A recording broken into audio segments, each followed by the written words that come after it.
Badassatron. Badassatron. Badassatron.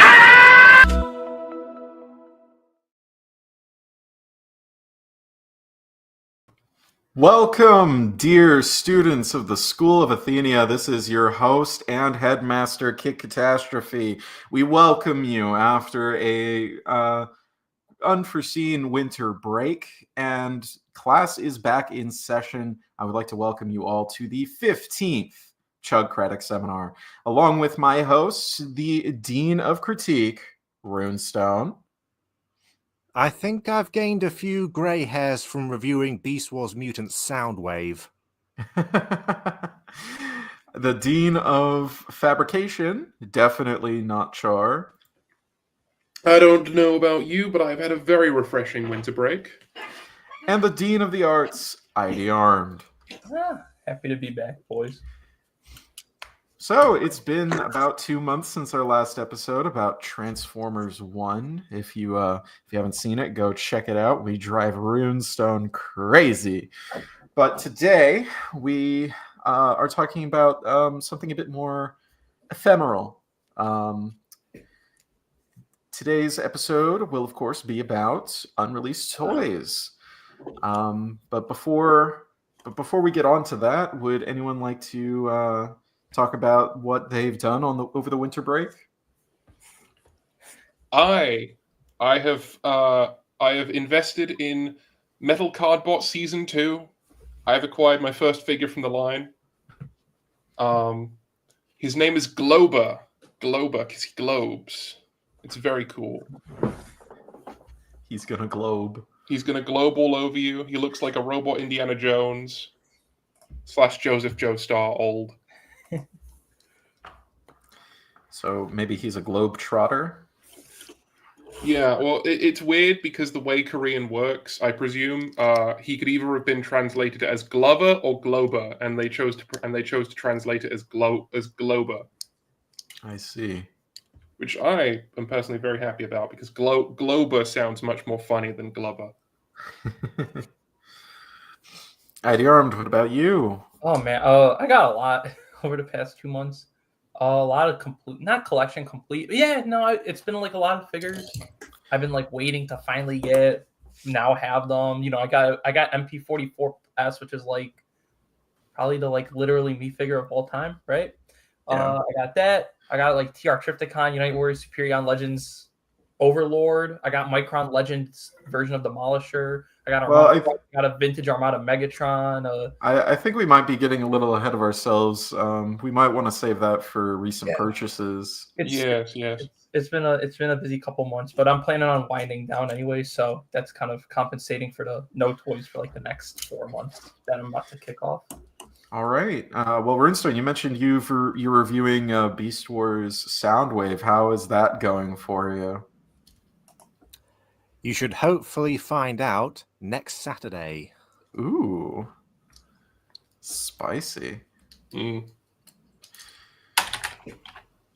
All right. Well, let's start talking about our recent purchases. ID Armed, you've already broached the subject. Is there anything you want to say? Is there anything you've recently got that you would say is tip top peak? Yeah.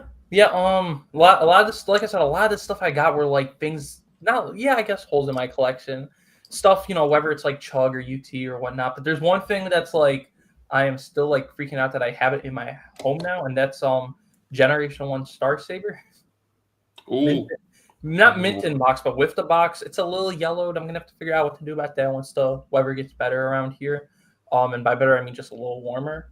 We'll see to unyellowing it, but it is a treat. It is a beautiful toy. It's another Star Saber for the collection, and I think I want more. I think it's made me want to start collecting like Brave, or I just want big chunky toys in my house that like don't move at all. Not like UT toys; those ones have joints. And I want some like Sentai Mecha or some Brave toys or something now, and I can only blame it on G1 Star Saber. Is it just Star Saber, or does he have Victory Leo with him? No Victory Leo yet, but I know he's easy to come by in the aftermarket, so I'm gonna try and find him at like TFCon Chicago in the fall. All right. Wow. That's pretty cool. Besides my acquisition of Metal Cardboard Glober, I also finally acquired Missing Link Convoy. Hell yeah! Yep, and he's as good as everyone says. He's an excellent figure. Which one did you get, the anime color or cartoon or anime or toy color version? I got myself the toy color because I like the toy colors better, and I enjoy how the molded detail is picked out to look like the stickers. It's really cool. That figure's been out for almost a year now, and he's always such like a treat to play with. Yeah, I love him in the dorm so much. It's even gotten me to pre-order Sunstreaker and the mini bots along with him. I need to still get around to getting all of them. I did not get any of them last year, and I have not pre-ordered Sunstreaker yet. I really need to change. I did end up getting the Missing Link mini bots, Cliff Jumper and Bumblebee, and I gotta say both of them are really, really good. They're not as good as Convoy just because they're a lot more fiddly just due to their size. But I think we were all kind of expecting that. They're really nifty. Can't disagree with that one. But in the same box, I got something that was surprisingly impeccable, and that is Masterpiece Brawl, MPM Brawl. The last MPM, maybe, possibly. So they say. Mm-hmm. But if that is indeed the case, which I hope it isn't, what a toy to end the line on. He's honestly fantastic. Probably not the best. I don't have enough of the MPM line to say one way or the other, but he is a damn good toy. And I'll just leave it at that. Other stuff I managed to get, I got a Masterpiece Skids. That's in a Transformer Land order that I have shipped out, but it just hasn't arrived yet. Is that your first time handling the Skids mold? I feel yes, it will be. It will. I always thought you got like Burnout or something when she was really cheap, like leader class price, which I kind of wish. No, I would like to get Burnout someday, but this Skids was even cheaper than that, so I couldn't pass it up. I honestly can't think of anything else terribly noteworthy until the very end of this podcast, because it does have to tie into the main theme of it. Wink, wink. But in terms of Chug, I got the most recent Studio Series Ratchet, the War for Cybertron Gamer Edition, and I have to say it is honestly fantastic as far as Chug goes.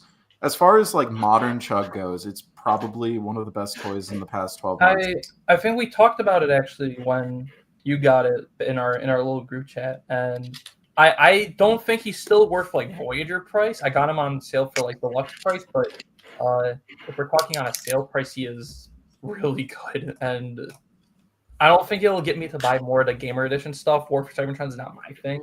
It's not what I grew up with or anything. But yeah, I have to say the Ratchet Ironhide mold is probably the only one that's actually worth the full price. The only other one I'm actively seeking is, well, it's not even from, it's the Fractured Friendship Orion packs, but that's like more than half, I think, like new parts. So like, does it really count? I'm not sure, you know? I'd say it's close enough. Oh, also, I do want to get Flame at some point. I still haven't picked up that pack yet. I think I'm gonna wait for a sale on him or something. But he looks all right too. As in, like, he looks good as his own thing. But I don't know if the Gamer Edition Megatron mold is good. Best way to put it. I'd say not. Runestone, how's your collection going?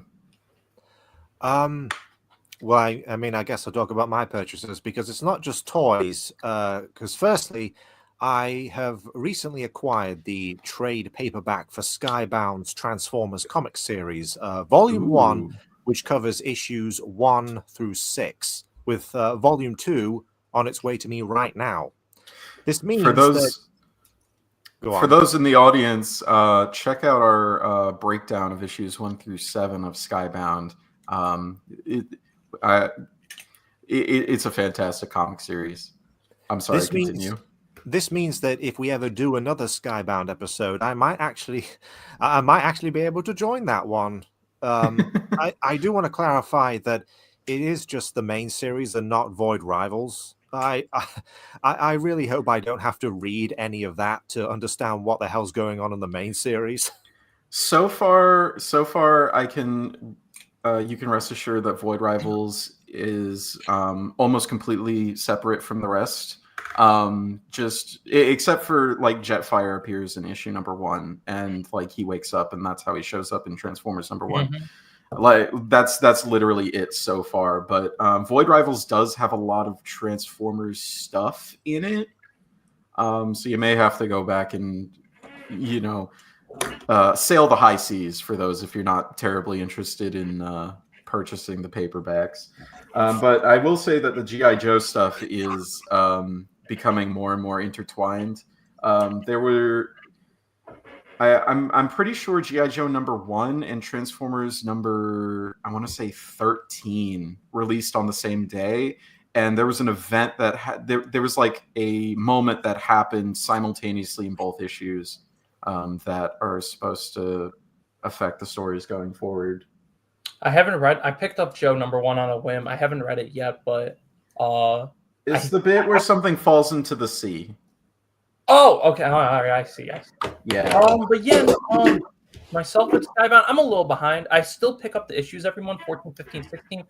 I'm just kind of being lazy about it and not reading them. I really need to sit down and read everything in like one go, I will say, I wasn't the biggest fan of the G.I. Joe miniseries, except for Destro. Destro was pretty okay. Mm-hmm. But the new ongoing is decent. It's more than decent. Yeah, no, I'm gonna pick it up and read. I'm asking just now since it's on do you need to read those miniseries in order to crack open Joe number 1? Because this is my situation right now. You don't. I would highly suggest Duke, the Duke miniseries. Duke? Okay. And Destro and Cobra Commander are definitely like highly encouraged, but I'm not sure how strictly necessary they are. I see. Okay. Scarlet is definitely the one you can skip for now, because the whole Ninja Clan hasn't really shown up yet. Nice. Yeah, no, I think my top priority is definitely Transformers, and then following that will be Void Rivals. Yeah. I do enjoy Void Rivals, so if it ever interests you, Runestone, I would suggest picking it up just because it's interesting. Down the line, maybe. But if we may go back to toys for a moment, the next purchase I want to quickly talk about is Legacy's animated Motormaster. It's so surreal that we're getting BotCon characters in the main line, but here we are. Like Char's views on Legacy's Rescue Bots Chase, this was a mold that I held off on until a cool looking redeco cropped up, and that's exactly what this was. I doubt they'll do the rest of the team. I don't know how else they could do the rest of the team outside of maybe Wild Rider from Axle Grease. And lastly, and I guess it kind of fits for this episode, I picked up Studio Series Gamer Edition Bumblebee from a certain cancelled video game. It's a decent toy. It's a decent toy outside of a slightly frustrating upper body transformation. I don't know if the other 3 Reactivate toys will be re-released in Studio Series. We also may or may not get the other designs as concept art figures. I guess we'll see on that one. Yeah, I'd love for at least the Soundwave to get re-released, because that was the one I was most interested in. I'm still kind of in disbelief that it's actually canceled. Not that I was really going to play it. I'm just like, oh, they actually just like flat out canceled it. I was expecting it to become the Duke Nukem Forever of the Transformers franchise. Yeah, that's better than that, but I still don't know where Transformers is going to go gaming-wise outside of like those random kind of crap-looking collabs they do every couple of months with some random mobile game you've never heard of. Well, that seems to be that time. I mean, we have seen that there have been re-releases of the High Moon series games, so you never know what's around the corner. I feel like we do that like 7 times a year at this point. It's for me, I hate to say it, it's like for me, it's like an I'll believe it when I see it kind of thing. I'm not really holding my breath, but like they do these things with like random mobile games. You think they just like throw some skins for some more skins in like Fortnite or something? Everyone plays Fortnite. I play Fortnite. I think even like Kid plays Fortnite. Don't you play? Have we Every few months, yeah. Okay. I've Yeah. played Fortnite a couple times. Yeah. It comes and goes. I'm itching to start playing it again now for some reason. We should do squads. We should do Chugcratic seminar squads. Yeah. I wouldn't say no. I would very much be down for that. We'll see what happens. But yeah, no, just crazy the Bumblebee. Like, how many months ago was that released? Like back in like September or something that started trickling out, and then like boom, like a couple days into this year, yeah, we're not doing that anymore. So it's just like wow, crazy how that happens. I had a feeling it would become vaporware. Yeah, me too. It's just a shame because like I mean I got the Optimus and Soundwave pack. They're both gonna be for custom. One Soundwave was already repainted ages ago, but like they are honestly some pretty fun toys. They feel like they're like the closest I think we've had to like older style movie toys that but like with more modern sensibilities. Like that Optimus is big and chunky and honestly pretty fun to handle, even if he's kind of clunky with the transformation. And then Soundwave is a pretty alright deluxe, you know. Yeah, so it's kind of a shame they only made 4 of them and nothing else will ever come out of that game. It's very funny or very, very, very strange that one of the best Optimus Prime toys we've had of the last couple of years is from a cancelled video game. Yeah. Funny how that happens.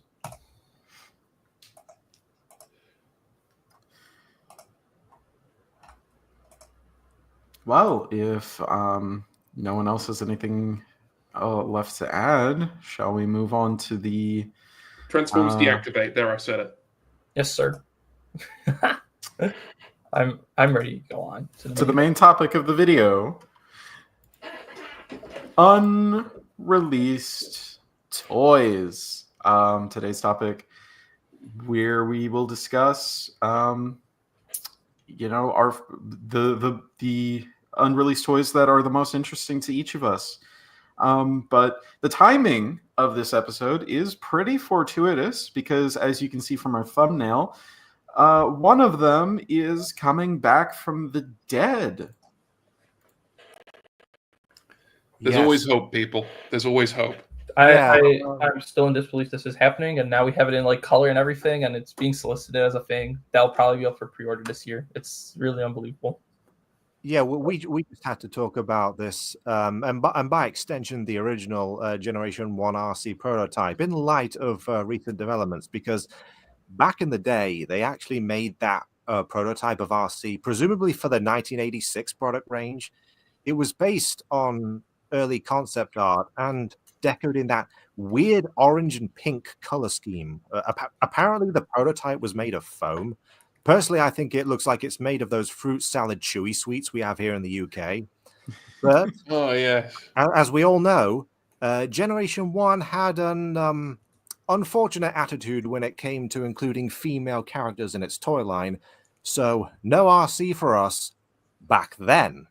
However, this prototype became pretty topical last year because at Takara's TF40 Expo in Tokyo, in a glass cabinet, they showed off the prototype for Missing Link Sunstreaker, who we have had a full reveal of since, along with the retool Cordon. I have Sunstreaker pre-ordered.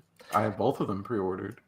However, in that same cabinet, there was a gray resin prototype based on that foam G1 RC, the implication being that a Missing Link RC was in the works. And wouldn't you know it, Takara's T-Spark Zone event from literally a few days ago showed off a colored prototype. Now, it should be addressed that last year Takara said that they were working on a transformation for this design, and this was to see if it was feasible to begin with. And if this new color prototype is the result of that, we are in for something special. Oh my yeah. They cooked. I'm really surprised. I'm surprised the turnaround on the 39-year turnaround is, if you want to be real, like this is like it was only a couple months ago when that expo happened, and now we have an actual prototype or like colored prototype that looks as legit as can be, and oof, I cannot wait for the solicitations and pre-orders to go up on her. I will be getting her ASAP. Though part of me hopes they do her in anime colors. Actually, I'm really crossing my fingers. They do her in like white and pink instead of orange. They've got her. They've got her. They did Optimus Prime. If they did Optimus Prime in toy and cartoon colors, this has got to be in the pipeline. I'd actually have a really hard time picking which one I'd rather get, because like even though like I don't necessarily like the pink and orange, it's what it was originally going to be, Yeah, that's the other thing. It's a time capsule of that original design. Yeah. And the pink and white looks nicer, but it's not what the toy would have looked like. I can totally get that. And like irregardless, I'm probably gonna end up getting this one anyway. It's just kind of I like RC's like richer pink and like her richer pink and her white with like the hits of gray and stuff. That's kind of my RC. That's why LGRC is still my favorite to RC they've ever done at all, probably. I don't know. I don't have the maybe I'd like the Masterpiece. The Masterpiece I feel like got too much flack. It looks fine. But this, yeah, I'm very excited for this. And I'm very excited for the implications of what Missing Link can and will be. Because it's been a pretty bog standard line. I mean, it's Sunstreaker is the first carve out. That doesn't really feel bog standard, but who knows where they can It's had this formula going through so far that we expected to stick to. We all expected it to be, okay, it's upgraded versions of the original toys, staying as true to the original toys as possible. But this is a toy that never released in the first place, which is very much a departure from what people expected it to be, and absolutely. Early on as well. Even then, though, they're like adding joints I don't think an original G1RC would have had. Like, she's got elbows and stuff, and I assume she'll have someone down at the feet, so she can pose a little bit.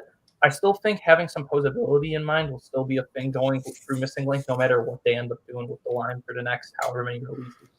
Oh, for sure, and it looks like she has like universal hips as well. So I presume they're keeping. She looks like look at Cup and Hot Rod behind her in the gray resin pick. Like, she fits in perfectly because a lot of G1 toys actually have elbows and stuff. So it's just I still can't believe this is real, and I can't wait to see if they do anything else with this mold. I'm assuming Nightbird. I would go crazy for a Missing Link Nightbird, dude. Oh my gosh. Yeah, Nightbird would just make sense. Mm-hmm. So real. So, sorry, I was just saying, in that picture that I included with the color prototype, you do admittedly have a bit of a backpack going on, but let's face it, you're working with a prototype that never transformed, and frankly, I'm just grateful that a transformation is potentially possible at all. Considering the other RC backpacks we've seen in the past, this is less gratuitous than one would imagine. Agreed. Also, I concur. But I feel like it's kind of natural that this would have happened just because of the design. Honestly, I don't know if I love the original. I think this was Flora Deary's design before it got tweaked up by whoever animated the movie, but I do like that it incorporates a lot more of her like vehicle parts. Most definitely having like the sides of the front of the car be her like part of her shoulders instead of like just being the backpack. I don't know if I like that more per se, but I feel like that makes it a lot easier to engineer for this new toy. Something the way they're shaped on the original design. This is mostly referring to the original concept art. They sort of remind me of those feather things that you'd see flappers wear. A boa? I guess, yeah. Like those big coats. Like I think I'm on track of what you're saying. I think. Yeah, like a feather boa. Yeah, it reminds me of a boa. Didn't actually know what that was. Yeah, I see it. I see it. I'm picking up what you're putting down. Not sure if that was intentional, but that's the vibe I get. I could see it. All those 86 guys kind of were a little bit more like humanized. Like Hot Rod's got his boots and his big collar and stuff, or like shape of a collar. That's really the biggest one I can think of. But like, I feel like all of them kind of have that same vibe where they're a little bit more humanized as opposed to being blocky robot people from a completely different toy line. Yeah. And at this point, I'm just wondering what other characters will get. Will they do DevCon? Will they do Elita 1 and the other female Autobots from the Search for Alpha Trion? Well, the thing is, RC had a toy planned, which sort of makes her unique among the among the show exclusive characters from G1. I can't think of any characters who showed up in G1 as robots but never got toys. The Who only actually big were one- intended to have The figures. only big one, like, literally is Unicron, you know, with his, like, he had, like, 2 different prototypes, I think, right? And I think one of them will happen. I can... A missing link Unicron would be very impressive, but I wonder about the feasibility of it. And it would also be, like, 200, like, straight up. You know, Missing Link Convoy's, like, was, like, for me, about 100-ish, the truck and trailer one. So I think Unicron would be pretty pricey. Like, Yeah. really up there. Maybe even up in the 300 range. Yeah. But I think I'd still buy it because it'd be They really probably cool. HasLab that shit. Yeah, Oh they, god. well, Would it be not a Hasbro if Hasbro, it's Takara? Takara doesn't. Yeah, because Takara stuff is usually like other kinds of exclusives. I don't know how the internal shit works. Well, Takara's done several cases where, like, for example, like their Diaclone stuff, usually that's all like a one-run thing. For example, something like Cloud Across which was their DA 100, that has not had a reissue yet. God, I hope it gets a reissue one day. Another example was from Transformers, their Grand Maximus from Legends, the guy from Super God Master Force. That was like, hey, well, it's made to order. We'll do only so many copies that get made. And there was even like a backer goal for it where you'd get like a Pretender suit that was a retool of like one of the POTP like Prime Master guys. That it did not get enough copies pre-ordered to get that. Unfortunately, I guess. That's unfortunate. Yeah. Sad. So I think they'd be open to doing a crowdfunding thing, but I feel like that would also probably go through Hasbro because that's a bigger market, you know, as in like the whole planet. Yeah. Yeah. Okay. Well, if we've run out of things to say about RC, Runestone, can you explain for the audience the structure of how today's episode will proceed? Well, following on from that RC slide, like many of our podcasts, this is broken down into 4 rounds. Round 1 will explore retools and redecos. Round 2, prototypes of new molds. 3 is concept art. And round 4 is, any of those previous categories a second time or anything else like solicitations. All right. Well, starting us off will be redecos and retools, and you're up first, Runestone. All right. Animated is one of the most beloved Transformers series of all time, if the outcry of the show and the toy line's cancellation is any proof.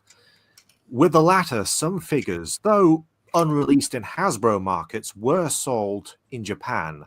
Hydrodrive Bumblebee, Wingblade Optimus, and Blackout. Beyond that, there were prototypes for 2 new molds, one of which we'll be seeing later on in this podcast. But as for redecos, there were quite a few. Despite not showing up at retail, samples of Voyager Thundercracker and Voyager Mudbuster Bulkhead, as well as that Activator's electromagnetic sound wave, somehow ended up in various people's possessions. Toxic Oil Slick, while fine on his own, doesn't look all that different from the original, honestly. And then there's Fugitive Waspinator, i.e. Wasp before he was mutated. Of course, we're now getting Wasp in Age of the Primes from Legacy's animated Bumblebee, with the correct head this time. The last 3 redecos, however, are the ones that I've picked for my slide because they're my favorites. Voyager Goldfire Grimlock. Admittedly, he looks cooler in the official images as the gold comes off as metallic as opposed to flat, like in that pick from BotCon 2009. As long as it wasn't a certain type of gold plastic, I think we would have been fine. Deluxe Vortex Blur. When people say that this looks like something from Tron, I can see why. You have a black vehicle accented with thin white and blue lines as if they're glowing neon. Lastly, Mercenary Swindle. dark gray accented with red, black, and gold. Unfortunately, the upper arms and hips are still translucent plastic. Like, I know ranting on clear plastic is kind of tired at this point, but using it for parts that constantly move, either for transformation and or articulation, is so dumb. Like, even his fingers are made of the stuff for whatever reason. But anyway, those are my thoughts. What are yours? I have to say, Blur is one of those toys that I desperately need to get a copy of at some point. He is by far one of the coolest entries in the animated line, and I just love his stylings. And yes, I would agree with the Tron aesthetic of the Vortex repaint. Tron Legacy is one of my favorite films of all time. So when did that movie come out? Was it like around the same time as this? Tron yeah, Legacy? it was like December 2010, I believe. Something like that, yeah. I really like the deco on that swindle. By the way, the gray, the sort of greenish gray works really well for that truck mode. It makes it feel like some kind of mercenary vehicle. It feels like something that you would see in, like, I don't know, Africa, used by a private military company or something. It's very cool. Swindle joins the French Foreign Legion. Also, I totally forgot Mudbuster Bulkhead. I say it still counts as an unreleased toy. I forget this toy exists a lot because it's just Bulkhead with a little bit of black on him. So, what was the name of that Soundwave activator in white? It was. I'm actually looking at the. I'm electromagnetic. Did you say? It was active. I would kill for a deluxe version of that. Oh my goodness! I'm surprised how many. Also, yes, Blur does look very cool, and I need to get a Blur in general as well. I regret not getting it when I had the chance, and that Blur deco does look very cool. I'm surprised how many. I've also seen a very nifty custom of that Blur turning into the Mach 5. Oh, I think I've seen it too. I've seen it turn into Drift. Speed Racer happens to also be one of my favorite films of all time. So, you are a very 2000s coded person. I am. I'm a Zoomer. What can I say? But yeah, no. So many of these repaints do. I also really do like to look at that electromagnetic soundwave or electrostatic soundwave. That is such a cool redeco for like just a random one-off thing that didn't end up existing.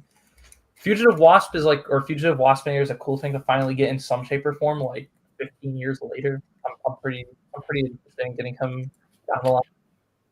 And I don't know if any of you guys have messed with Animated Grimlock. He is an incredible figure. I really like him. So like a repaint of that would have been actually really cool. Even if there's like no basis in any reference or whatever, it's just kind of a cool random repaint, you know? Well, hey, redecos that aren't references to something are kind of refreshing this day and age. Yeah, I mean, you could argue this is a Golden Lagoon reference, even though I'm not even sure he was in that episode. Nope. I was gonna say it's weird because this looks like a toy that would have been released in like 2017 or something to go along with Age of Extinction. It's got that exact color scheme. Oh my god, you're right. Because they sold a bunch of sorry to interrupt. Well, I was just going to say that the gold is looking pretty regal on Grimlock, and we all know that he likes to be king. Yeah. Be Grimlock king. I mean, I will say that it does look flat, but for all I know, it could have been something like the Bard of Darkmount, which actually has a subtle glitter to the plastic. Maybe. Even in person, the Bard of Darkmount looks a little poopy. Oh.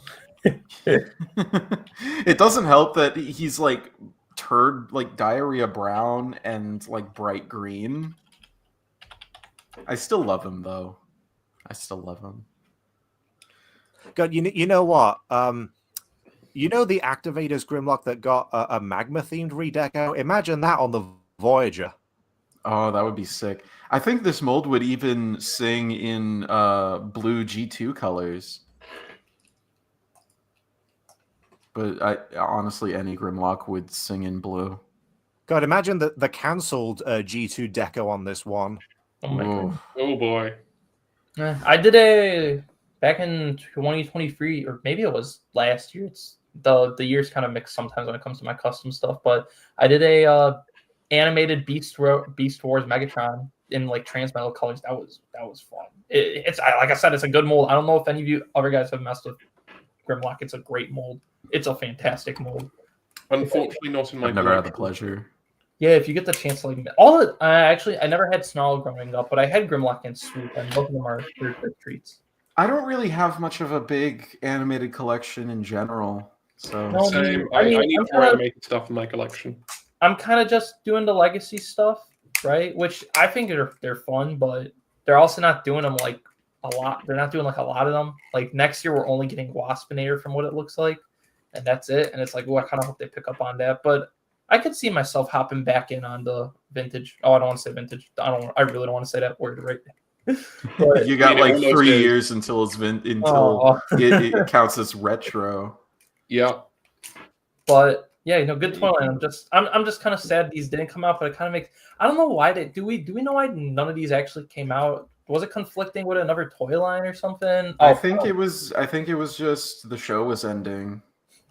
That's true, but these were solicited in like 2010. I'm pretty sure animated ended the year prior, but that also means Prime was kicking off, so that I feel like might have played some part in it, which is a shame, but that's just kind of how the 3-year cycle works with Transformers cartoons and their toy lines. Well, I mean, technically the show wasn't intended to end as early as it did, but it got cancelled along with the toy line because I think they were making way for Revenge of the Fallen product. Oh, yeah, that makes Is that really the reason it got cancelled? In terms of the show, it was because Hasbro had a falling out with Cartoon Network and wanted to make their own channel with Blackjack and Hookers and My Little Pony. Not all at the same time. I saw. Yeah, that's how we got the hub. I do miss the hub though. It was such a product of its time. I don't think you could do something like that today. The closest you can do is just having your own streaming service. But when is Hasbro ever going to do something like that? And who's going to pay for it? It's not me. Well, you could include it with a Pulse subscription. Oh shit! Shit, that's brilliant. It's kind of whack. I mean, I know this is the unreleased place, but like it's kind of whack. That's what Games Workshop's trying to do. I guess with Hasbro's working with one company, it's Paramount at this point. But like even then, only a couple of years ago, Cyberverse was a Cartoon Network thing. So it's like, make up your mind on like what company you want to like make your shows for and whatnot. But that's a discussion for another day. I think we're getting far away from the topic of today's episode. So let's just move on. I'm up next for redecos and retools, and I picked what originally was supposed to be Thrilling 30 Nightbeat. As you can see from the comic included, as well as this early promotional image, Nightbeat in Thrilling 30 was supposed to be a redeco of Reveal the Shield Jazz, and for whatever reason that fell through, and he ended up being a redeco of Thrilling 30 Bumblebee. Jazz is not a perfect toy, but talk about a downgrade. Yeah, I have Legends Go Shooter, Generations Go. I have the Go Shooter they did from this mold with this head, except I got the Headmaster with it, so I think that therefore it's better. And it's not a terrible mold, I wouldn't say, but it is kind of it's an okay carbot, I guess. It is poopy. I do not like it. I have the original Bumblebee, and it's one of those toys that never really clicks together, you know? You kind of have to mush it. And I don't like toys you have to mush. The Bumblebee mold is one of those products of capital T, capital E, the economy. Because this came out in 2013, which was when those really big Hasbro budget cuts started happening.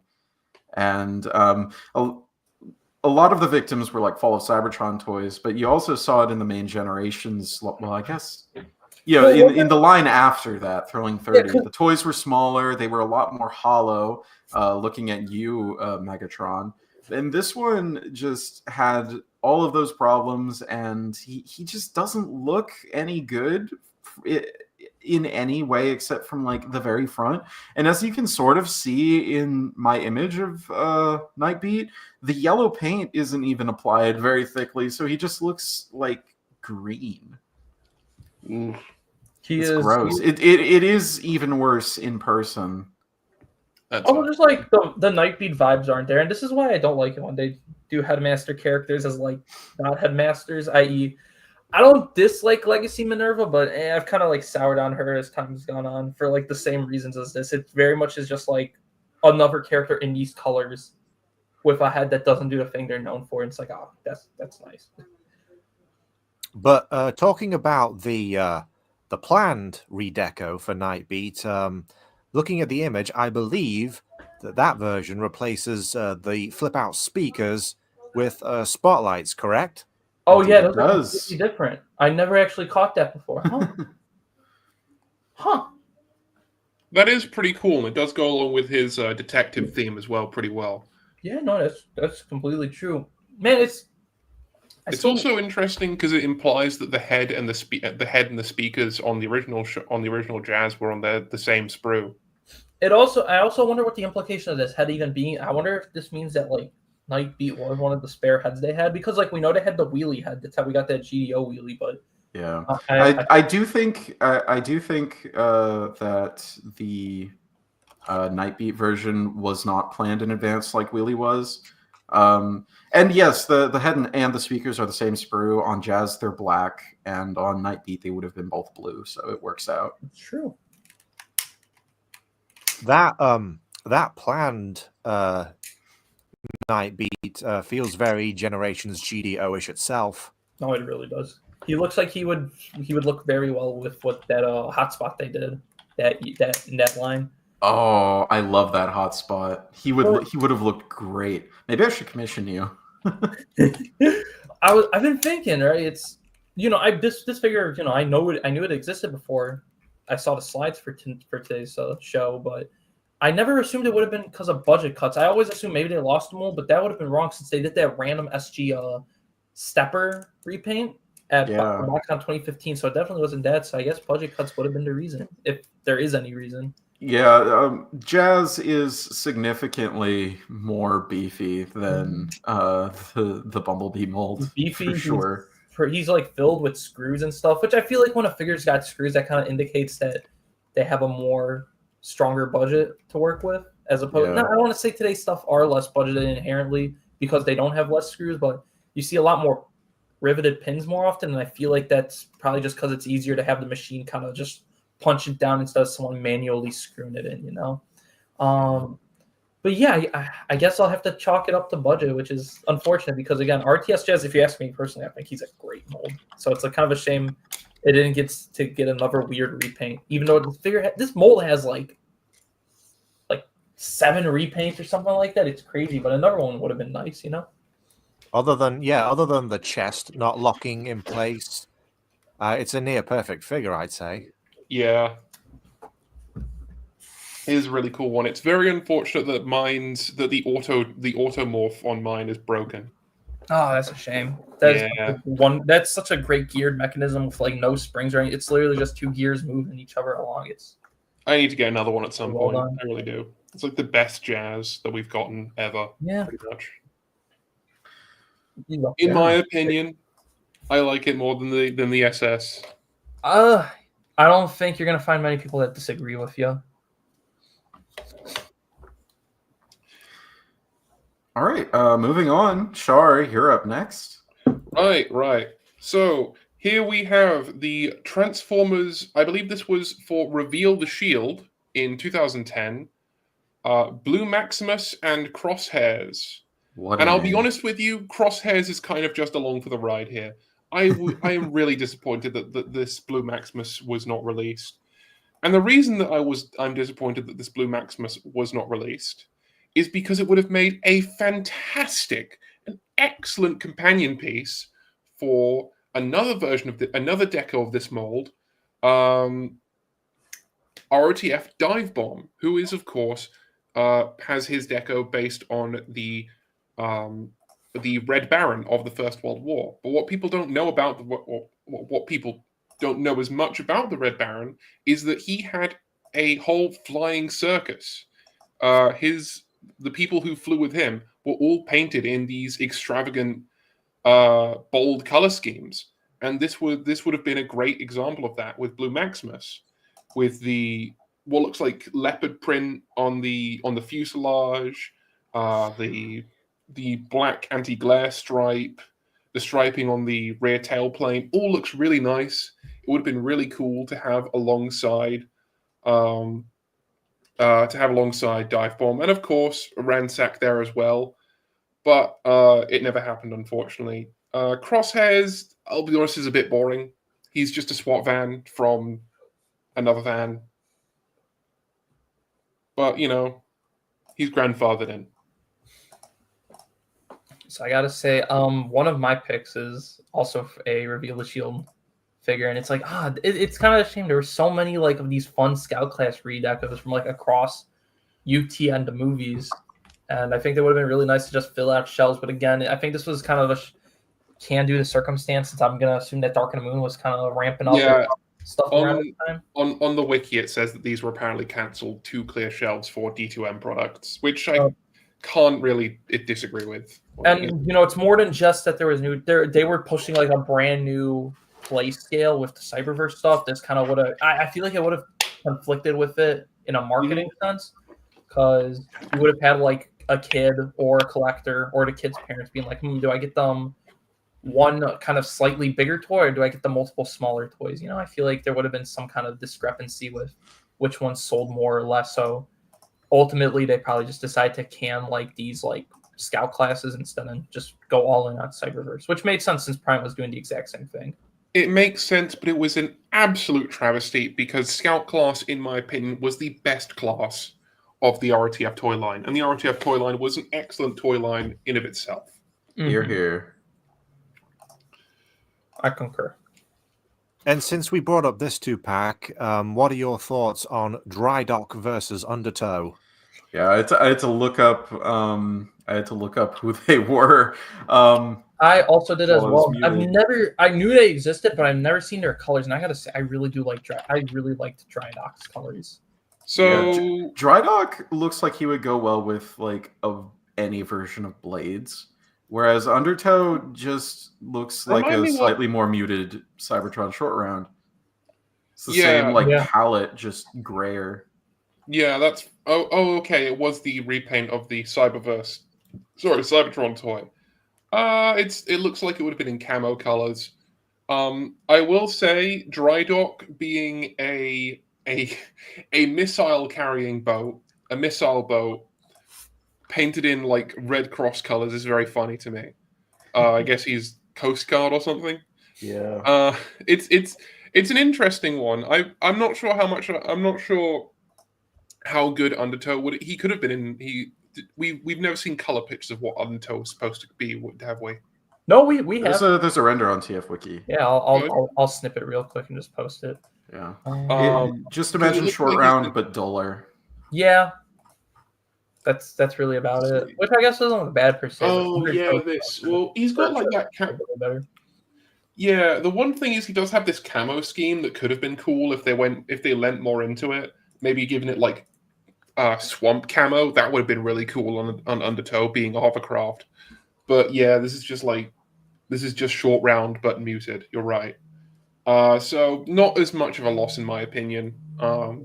Dry Dock, in my opinion, is kind of It's not as exciting of a color scheme to me because it's like it doesn't feel like it's Storm Surge from the first movie line had a more dynamic color scheme, I feel. Oh yeah, the black and blue and white with like the hits of red was very nice, and he was still a bad guy. Yes. Yeah, but if we'd like to move on from these people, ID Armed, you're last up for the redecos and retools. Yep, and this is kind of going to be singing the same song. So the first one, I'll just get out. It's Body Block. I don't know why. I really liked the colors on this when I was like looking over like, oh yeah, what canceled toys would I want in my collection? Body Block's one of them. Just like he just would make for a nice kind of generic Autobot. and that Breacher mold is like an all-time like scout legend. Breacher is great. He's amazing.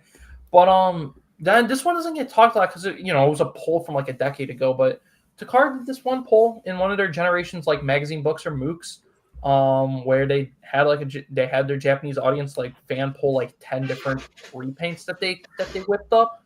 And honestly, I feel like I don't know if any of you guys have seen all of them, so let me just find a pic of that real quick.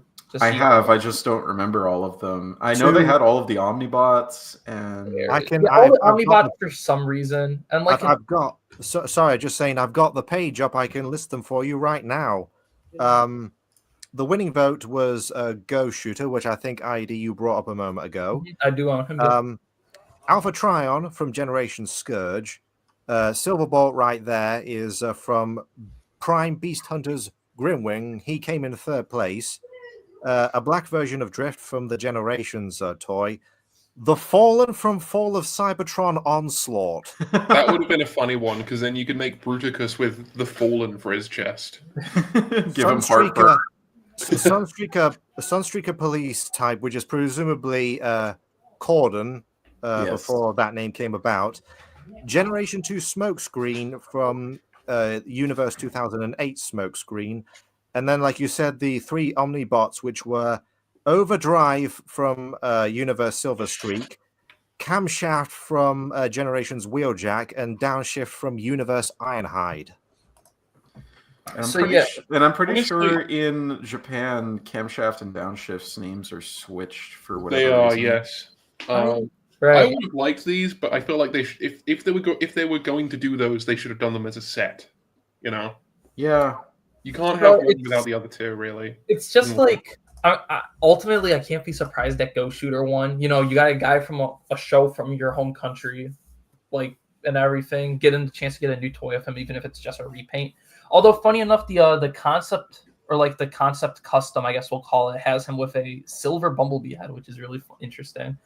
But I singled out Silverbolt because I've never messed with, I think this is Prime Grimwing? I don't know. I've never messed with any of these guys. Or maybe I messed with one of them, but he looks like really good for just like, and it's like, oh, if he can't, like, of course we have the Legacy one now, which like hits more like what I'm into, show-based guys or toy-based guys, because he looks like the toy as well, right? But oh man, this would have been fun. This would have been such a fun repaint, and I would probably have wanted it even. Tell me about it. One's existence. As for the other ones, I'm kind of not surprised that. Let me look at the poll results. That the Omnibots all got like only 1% each, with Overdrive getting the most. I can't really say I'm surprised about that. And Alpha Trion would have been actually really nice if he had like a new head or something. But ultimately, none of these guys would have had new heads. So. Well, I mean, the Studio Series 86 Scourge that we got was redone as Alpha Trion, so that's as close as we're going to get on that one. And will become an Alpha Trion at some point. That's just kind of rule of law. And as for that metal silver ball, I have to say that those colors absolutely sing on that mold. But personally, I'd have picked Icebird. Like a pre-mutant Icebird, but he's not as well known. So the face kind of looks a bit birdish, owlish, even. So like I totally see where you're going with it. I think it's kind of a shame that the vaguely AOE colored Drift never came out. That one actually looks like a pretty nice repaint, even though it doesn't look super AOE-ish. And when you think about it, that Silverbolt would have actually made a pretty nice companion piece to that Legends Black Arachnia. They did from animated Black Arachnia. You can put him next to your Legends Black Arachnia classics, not classics, Universe Dinobot and Cheetor, your Frilling Freddy Rhinox and Rat Trap, and then your Cybertron, Optimus Primal, and Megatron. You got something going, I think. Oh, also Frilling Freddy Waspinate. Yeah, no, it's kind of interesting how they were trying to build up like your Beast Wars cast, and then Kingdom happened. They did it all in like a year and a half with Legacy as well. Commenting on Body Block for a moment, of course, I'm a big fan of the Revenge of the Fallen and 2010 Scouts as well. And this would have been cool if only for the fact that Reveal the Shield Deep Dive would have had a companion piece. Yeah, that's a really good way to put it. I forget Deep Dive exists. So like when you put it like that, it's like, oh man, I'm even more sad that didn't come out. Well, there is Henkei Brawl. I mean, There is Henk. There is Henke Brawl. Henke. Is it Henke? No, he was GDO. Yeah, Generations GDO. Oh, there we go. Yes, GDO. Still, there was GDO Brawl, though I'm pretty sure wasn't the Sea Spray repaint an Autobot? So I guess right. Yeah, I think he is. I'm inclined to say yes to that. I think almost every figure in that line was an Autobot. But he was Body Block was also in the same wave as Demolition Rumble, which I am still shocked never saw the light of day here. You think G1 Rumble would have been a thing that they would have been dying to get out there, but I guess not because of again. Well, I mean, at the very least we got that United 2-pack with both Rumble and Frenzy. That is true, and it also goes for pretty cheap nowadays. So I think I should just get it if I really want it. They're okay. I'd personally like to get that mold as rewind and or eject. Yeah, no, those ones also look good, but yeah, no, these United guys look really nice. I have to get them at some point, I think. Well, if that's it for Body Block and Silverbolt, our next topic will be prototypes, and I'm up first. And the one I picked, animated Hot Shot.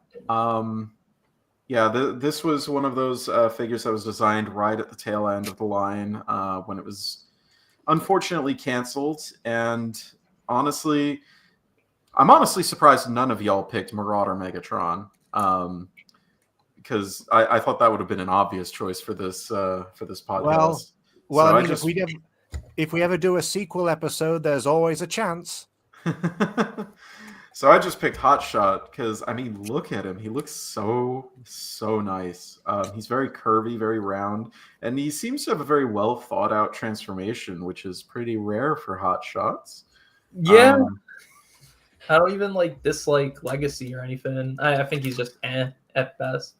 Or I guess he would have had some firing missiles to represent his flamethrowers, which is pretty cool. Though I can tell a lot of people would have complained about he's got the curling iron arms because he doesn't have a wrist swivel because those weren't a thing back then.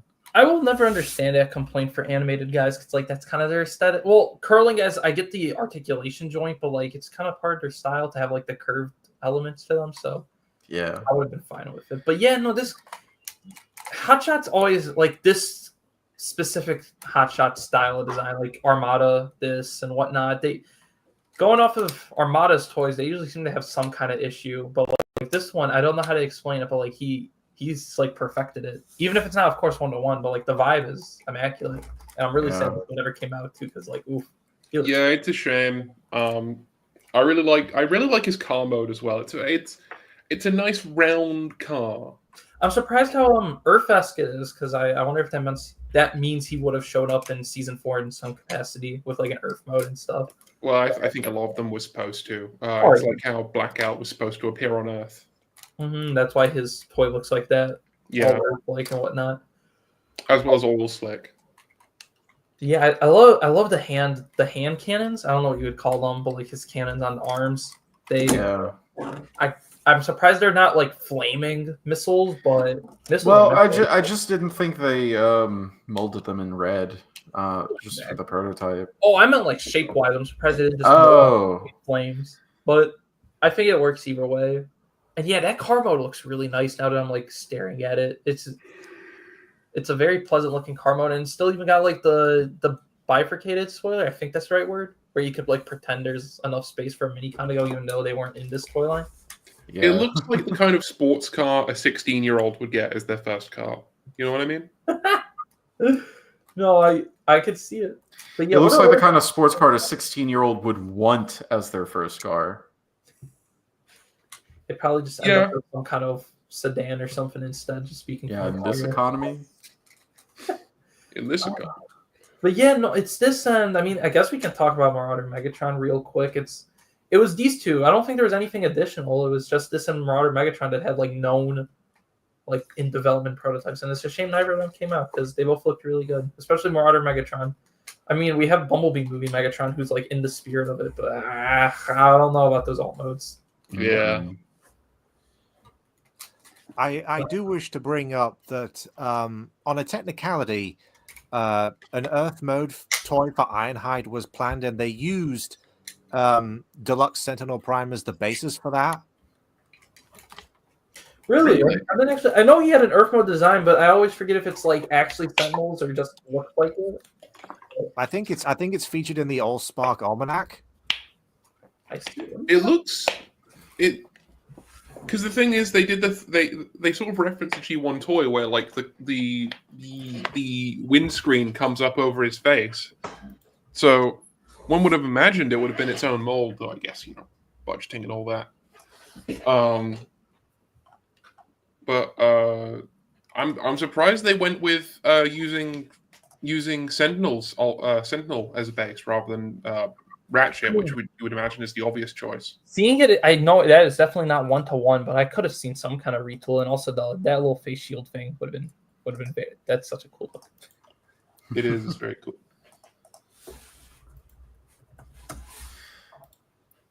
If that's all we have to say about Hotshot, then ID Armed, you're up next once again. Oh snap! Okay, so yeah, this is kind of like when I think of like, oh, what prototype do I want as a fig in my collection? It'd be this. He looks like a treat, even if he's a big shell, like literally. And like a year or two after they like actually did a pretty solid Unicron and Armada, I really like the vibe of this. This looks very evil. There, I say it right, with like the big horns sprouting out of the shoulders, and like the little armatures that could come out of the back with like the drill and the claw hand that could just probably grab like some basic class Maximals and Predacons and stuff. It's Retract's final form. It's his final. And I really like the planet mode. I know it's not like 1-to-1 with Unicron, but like it's an entire spear, which I know it's obviously like to the fault of that one having a more like solid transformation, but Armada wasn't an entire spear, but this one was. There's not a lot to it because we don't know every single thing the toy would have done, just even looking at it. But I think it's just a really cool looking display piece, and this is kind of like my most wanted thing out of Missing Link. I really hope Missing Link does this at some point. I doubt it'll happen, but if this happened, yeah, this would be like an instant pre-order just because like of how cool it looks. I really like this. I like the idea of this because it looks like the kind of thing that would have had like a bunch of gimmicks. You know what I mean? Oh yeah. One of those toys which would have just had a bunch of nooks and crannies that had little pop out things that you could have. Oh yeah. Look above his head. There's like just two armatures, one with a drill, one with a claw. Exactly. Never showed up in anything. Not if I don't know if it shows up when he shows up. I have yet to watch Neo. I really need to get around to that. But I think it would have been really fun.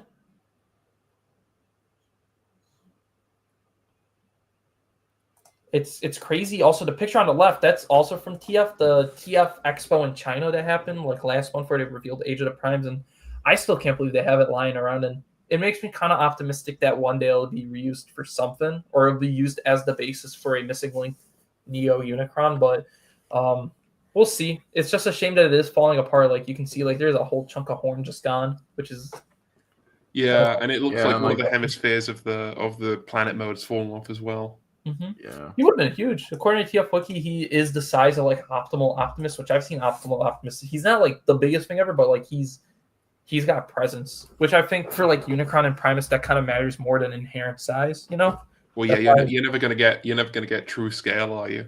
Yeah. So like I think what the UT planets did was kind of perfect. I think I'm not a HasLab hater. It's just I think sometimes it's kind of overkill. Also, when he's got that much panel on him, it's kind of like, oh, what's the point? That's just my opinion personally. So, like, I think stuff like this and the UT Unicron and Primus are kind of like the perfect way to do the planets. Maybe Titan class, like a regular Titan class that doesn't overcompensate with the panels, could also be good. But we'll see if that ever happens for Primus or Cybertron.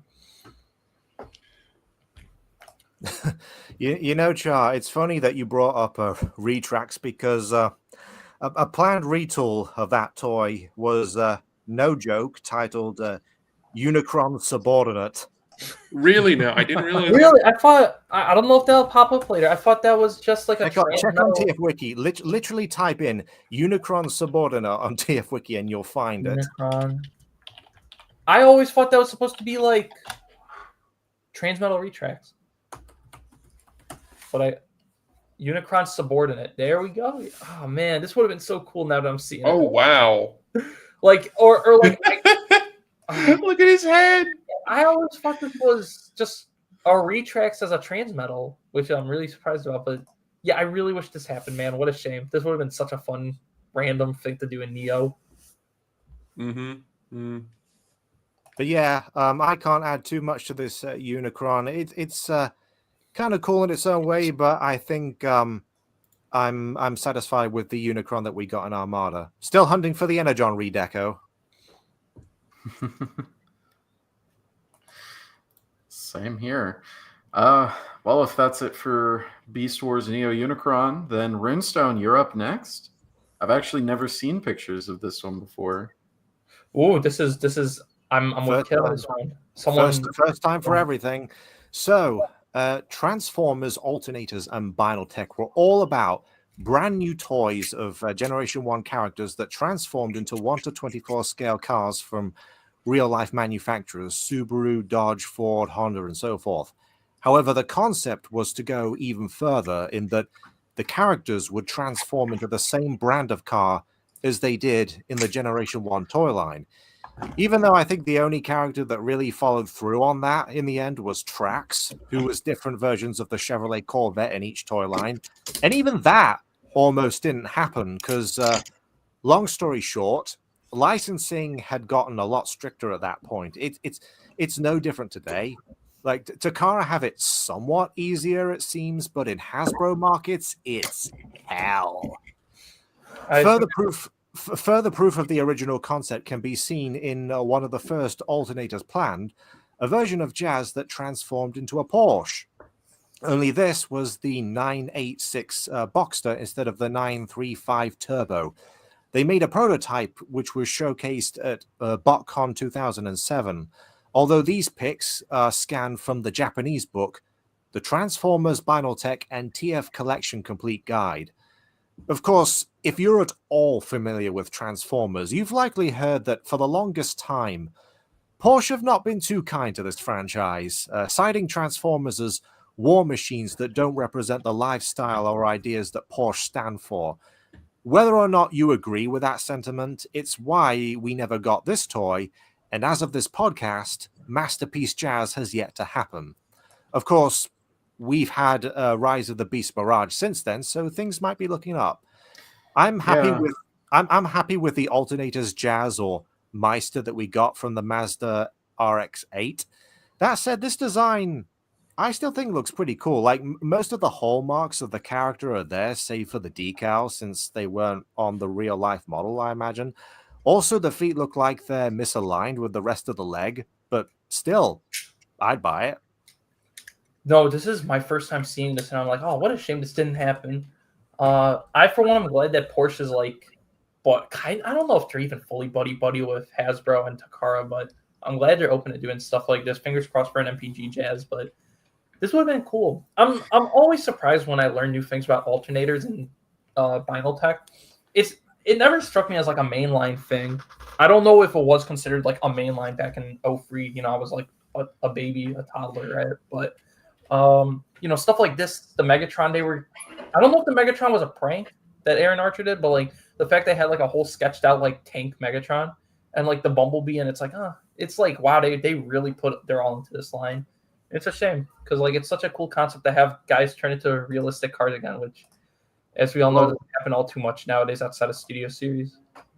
Well, for this line, Megatron was actually supposed to be a Cadillac XLR, I believe. Oh, that would have been sick.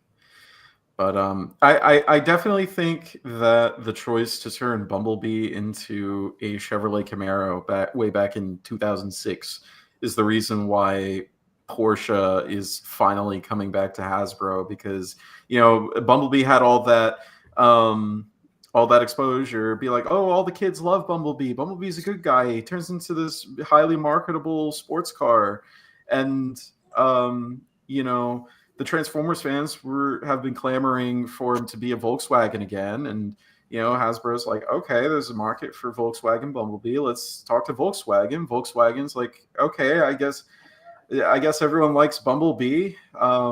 There won't be any bad connotations with him being our car because everyone knows Bumblebee's the good guy, and I really don't need to explain for the audience why Porsche and Volkswagen are so protective of their image in regards to these sorts of things.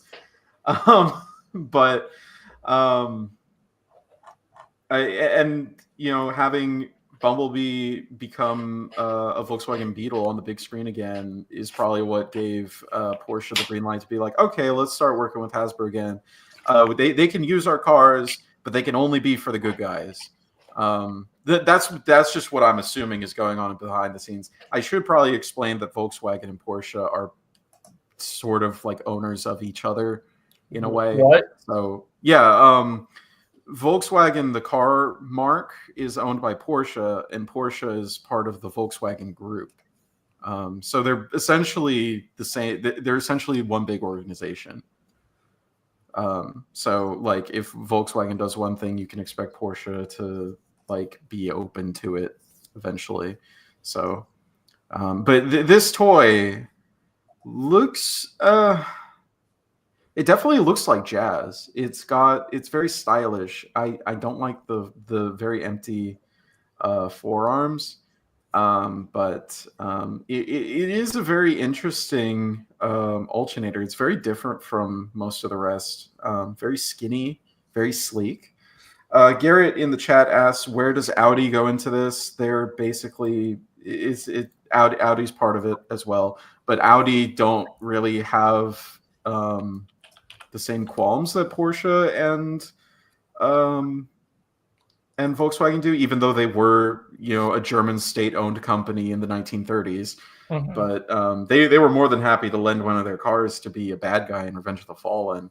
So it's just, I guess there aren't really that many opportunities for Audi to interact with Hasbro.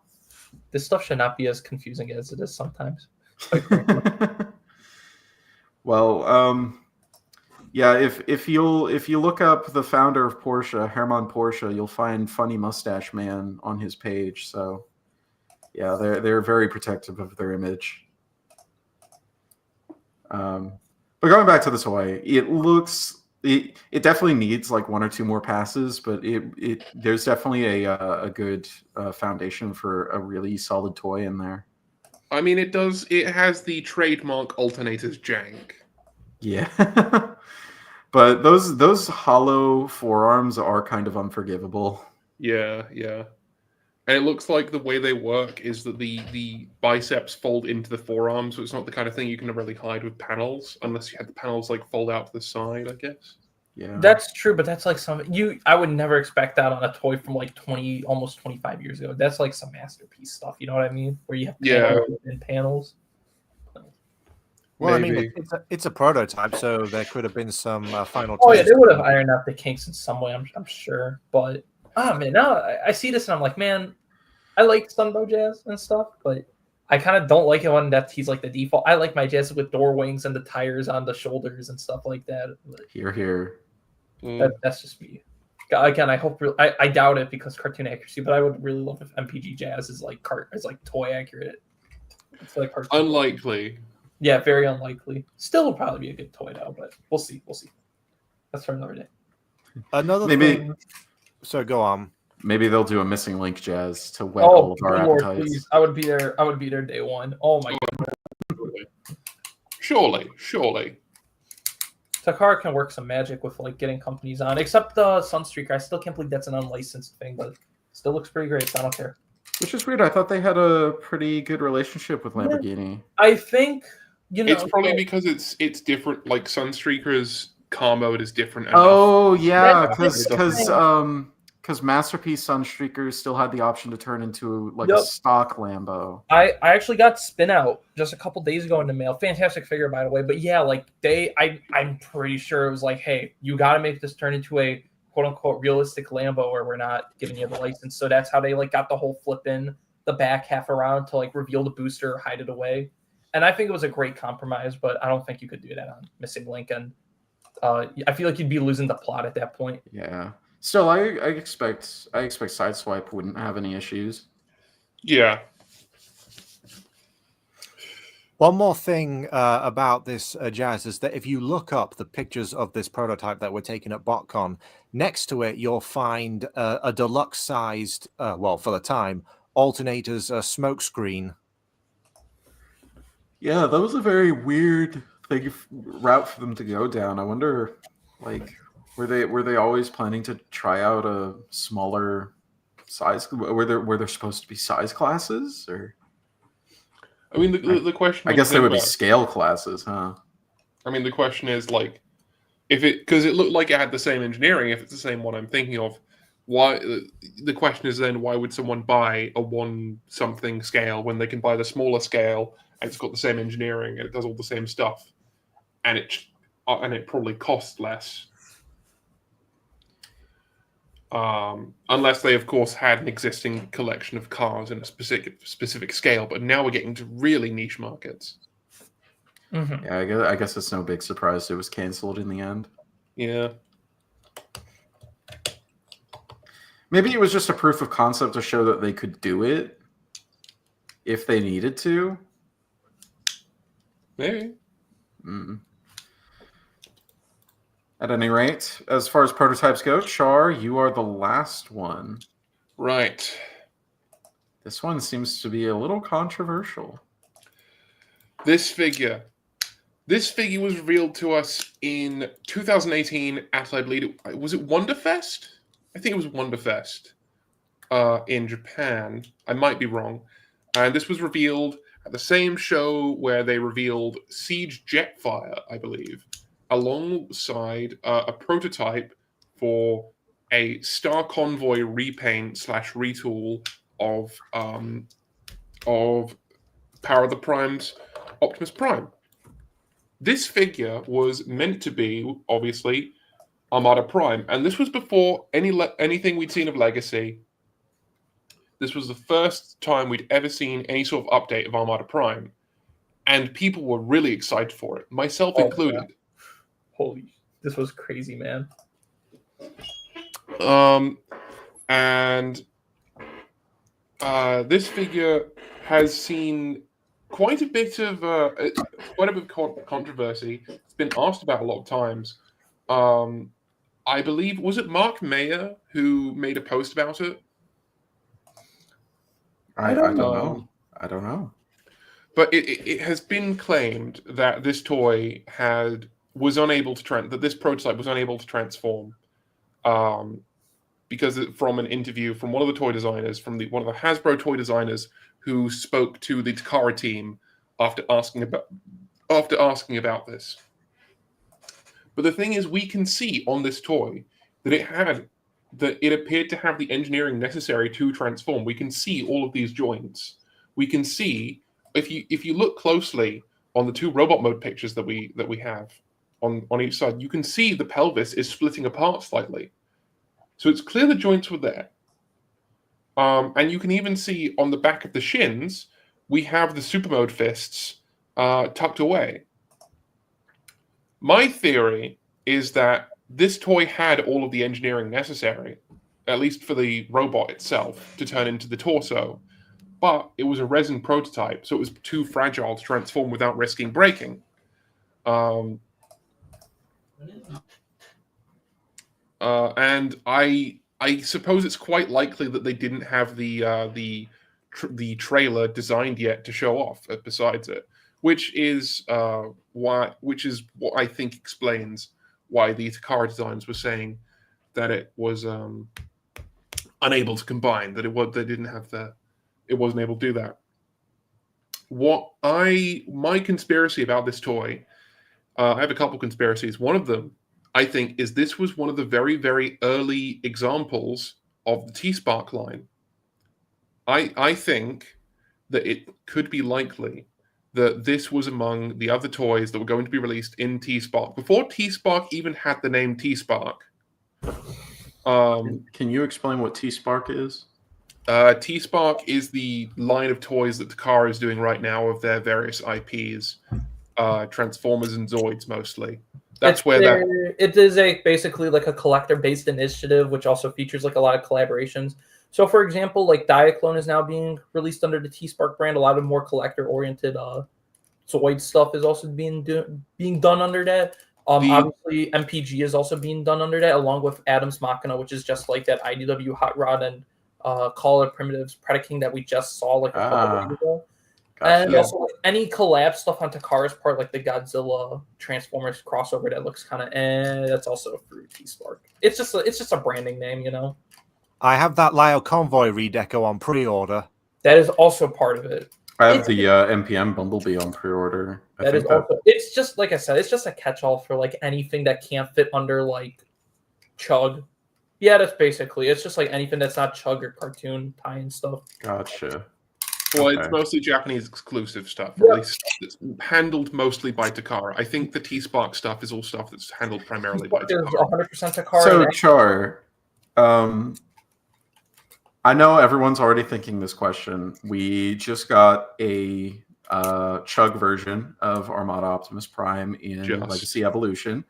What about this? For most people, they would probably look at this and be like, okay, yeah, that became Legacy or whatever. It's done and dusted. What's left in it for you? Like, why does this one still stick out in your brain? Because the original, so the Legacy toy is fine in of itself, but it's very much trying to be the stock Armada Prime. It wants to be the cartoon accurate toy, and we can debate how accurate it actually is. But the point is, it's trying to be the original toy. This, on the other hand, is more in the spirit of the early Generations figures, in my opinion. The early Generations and like 07 Classics toys, in that it's sort of a modernization of the design. You can tell that there's a significant amount of redesigning going into the figure. That would mean that it's got its own look. And in my opinion, it looks more dynamic. It looks more dynamic and than the toy that we actually got. For me personally, I will agree. I'm in the same camp as Chart. I have Legacy Armada Optimus with the original spark plug. I think that would do. In my mind, I feel like that does it for me and just like an Armada Optimus. But something about this also like itches kind of like, you know, I brought it up earlier where I was like, when I got Star Saber, I was like, oh, this like gives this makes me want like more Brave toys. This one gives me like a Brave vibe or like a Yusha vibe where it's like way more kind of heroic looking in like the proportions and stuff. Everything looks a lot more dynamic. Through no fault of Legacy, that one's just trying to be the original toy, which wasn't very dynamic in the first place. But with the more like stylized proportions and whatnot, and the more dynamic looking head, it just there's like an air of like anime-ishness to it that I kind of really like.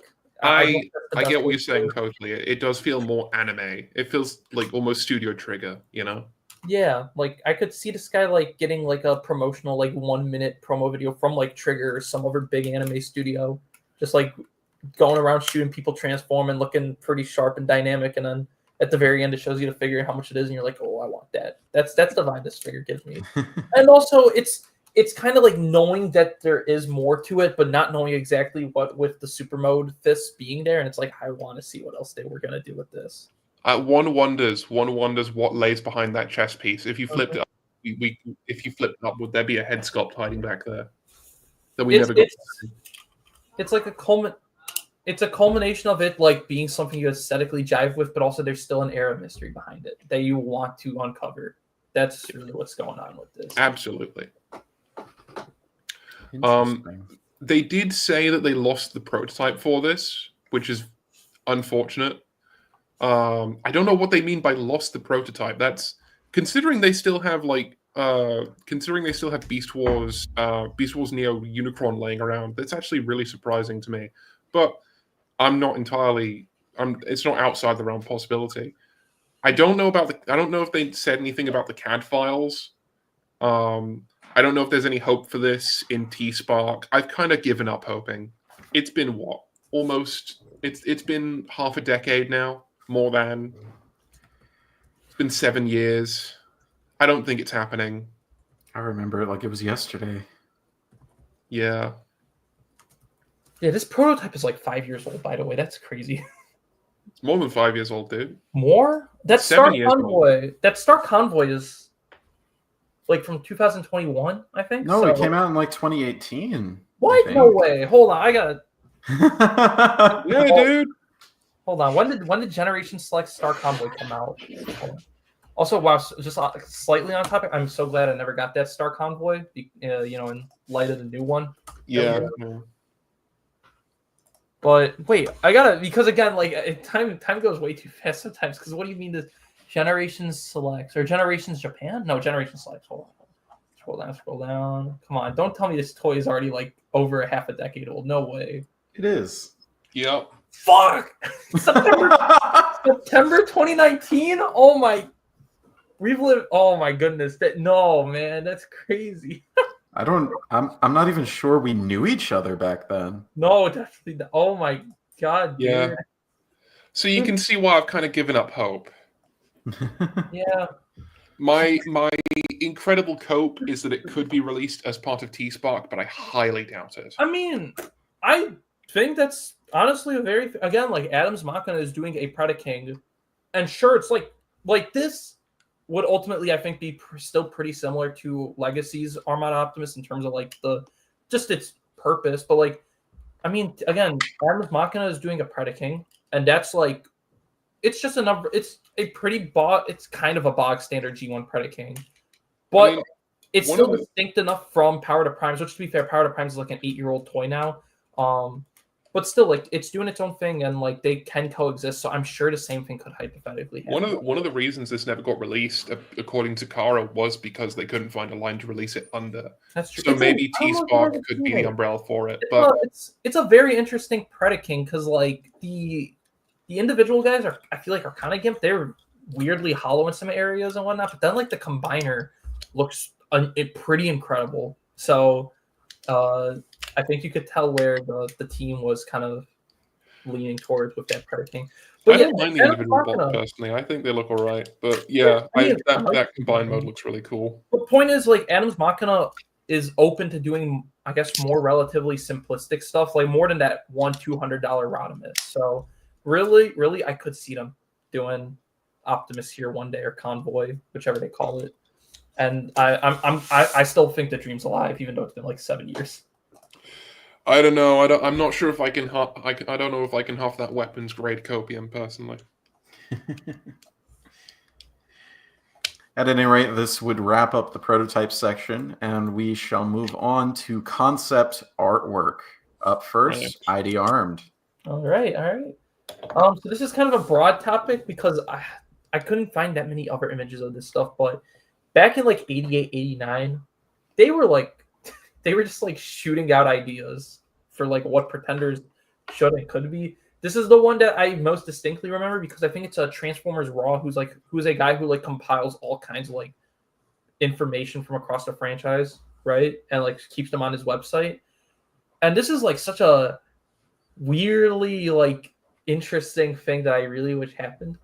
It's literally just you yoink some statue bits apart, or like you got a statue, you take some parts off, there's a robot underneath, you put some stuff back on him, and then also he's inexplicably a centaur for no reason. I think you can see in the sketch, like the second step, he has a big backpack, and then in the final image, he doesn't have the backpack, so I think the backpack becomes the rear legs. And I just have so many questions when I look at this, and I'm always itching to wonder, like, oh my god, how would they have pulled this off? I really want to know how something like this would have been pulled off. And it speaks to like how a lot of people, especially back in the day when I was getting not even into like the fandom, I was like 9 or 10, like getting into Transformers, like learning about it. It seemed like Pretenders are so divisive, and frankly, I don't get it because they were having fun with it. Like they were just shooting anything ever, and I think it was kind of magical, and it just makes me sad that Pretenders are not a thing we go back to except for like in Generations, but even then it's not the same thing. Even though I like them, they don't do the shell thing anymore. And it's like, imagine how much farther they could have gone with the shells if they ran it for like even one more year, you know, instead of the 2 we got out of it. Yeah. There were some very out there pretender concepts. No, you had Pretender Beasts, Pretender Vehicles, Mega Pretenders, Ultra Pretenders, Classic Pretenders, Pretender Combiners, Dinosaur Pretender Combiners on the other side of the planet. But like, what if there were statue Pretenders? And like, there were also like, I don't know if these were Pretenders too. And I tried my damnedest finding these images, but there were like even like plans for like transforming rocks, like not like rock transformers, like rock lords or armorizers from last year, but like transformers that like come out of the rocks or something like that, and it's like with fossils attached to them and stuff, and it's like, oh my god. Oh yes, I have seen those I could not find I've seen that image concept art anywhere, but like my gist is that like Pretenders, I know why I can see why they didn't do well, and I can see why a lot of people do deride them, but there's a magic to them, and I really wish they just went farther with it, man. And this isn't even the only kind of unreleased concept, because there were the double Pretenders, although we can thank BotCon for bringing them to life. I never think of them. So go on. I never think I was thinking of like prototypes, since like I can't think of those two, like the gorilla and the spider double Pretenders, as prototypes, because one of them got a brand new mold. So like, but I guess they would also fall into the same camp. But you were saying there were a bunch of Pretenders based on mythological figures, like at least one of the names that comes to mind is Beowulf. You can actually look that up on TF Wiki, and you could see the image with a set of 4. Let me see if I can find it real quick. I'm sure I found it when I was getting the images prepared. But Beowulf. Pretenders, I generally feel are pretty underrated, at least as a concept. I, funnily enough, own Generation 1 Catilla. I actually also have a Pretender Beast. I have the inner robot of Snarler. I don't have the shell. I would like to get the shell at some point, but it's quite imaginative. And I say that endearingly because I do like them, but it's just odd, like comparing them to like a Diaclone Carbot. You know, there were changes. I don't know what else to say. But yeah, Pretenders, I don't know. Is like, I guess just a general question for you guys, but like, are we past Pretenders? Do you think Pretenders make sense with Transformers nowadays? Should they be done in some form or fashion other than Generations? Not really. I'm very much in the camp of I prefer when they sort of mash the inner robot and outer shell together to make something new, like Generation Skullgrin or whichever bludgeon you prefer. I'm just surprised not once have they ever tried that. The only company I can think of that's done the shell thing was Fans Project for their Dino King. They didn't even do them for the Monstructor, just the Dino King. To be fair with the Dino Force, they were pretty much just the shells. Like the shells were the most. Oh no, for sure. Like important the shells are more iconic aspect of their character. That's I can't be surprised no one cares about doing the shells for like Monstructor. They're very abstract creatures and stuff and whatnot. The Dino Force are dinosaurs. I get why Fans Project did them. I get why Hasbro even did them as their dinosaur shells in like their inner robot colors. It makes sense, but I'm just surprised Hasbro's never given the shells another shot in some form or fashion, because I think. Well, I mean, we did get the Power of the Primes, Prime Masters with the decoy armor. That's true. You got me there, but I don't know. Like, those ones are kind of like, I don't want to say lame. They're not lame. I think they're cute and stuff, but like that kind of was just like oh god, how do we Power to Primes? I don't know. I don't know why they did them, because I don't know why they did a lot of this stuff with Power to Primes, even if it was just an okay toy line. It never made sense half of like the stuff in that line, but that's a discussion for a Power to Primes episode. Well, yeah, I think I've covered all my bases on Pretenders, so I'm good to move on. Righto. All right. Next up is definitely not Char. This one should be very interesting. Oh boy. Right. So, Transtech. I've just given a couple examples here, but good googly moogly. Transtech was such a cool idea, in my opinion, that was shot down before its time. It was from from everything I can tell, the idea behind trans tech was that they were going to fuse the general aesthetic of G1 the general aesthetic of Beast Wars with the vehicles of G1 to give this sort of fused aesthetic where in Beast Machines it was bioorganic robots that turn into machines that turn into animals, and in this they would have taken the concept in the other direction, and this would have been sort of bioorganic robots that turn into vehicles. And from what we saw, it would have taken characters from G1 and from Beast Wars and had them together in this line, and it would have just been absolutely drenched in that 90s early aughts aesthetic that I love. It's very profoundly I don't want to say Y2K, the futuristic aesthetic, but it feels mired in it's got that 90s comic book energy. You know what I mean? Yeah, and even nowadays, it still looks ahead of its time. It's so very foreign. I can't think we say this about Beast Machines too. But even then, they had the Viacons, which are they're to an extent they are traditionally Transformerish. I can't think of anything in Transformers that looks like this. I can't even think of anything in Mecha that looks like this. This is by far it's this is the most distinctly unique thing Transformers has ever done, at least to me. I know the movies are their own thing still, but they're also rooted in Transformers, and of course these are as well. Don't get me wrong, that Optimus looks like Optimus, but the stylization and everything, I don't think we've ever seen anything like this before or since. To me, the style of it is very, very reminiscent of late 90s mecha anime. I'm thinking stuff like Pat Labor, Evangelion, Tank Police. Very, very cyberpunk when you think about it.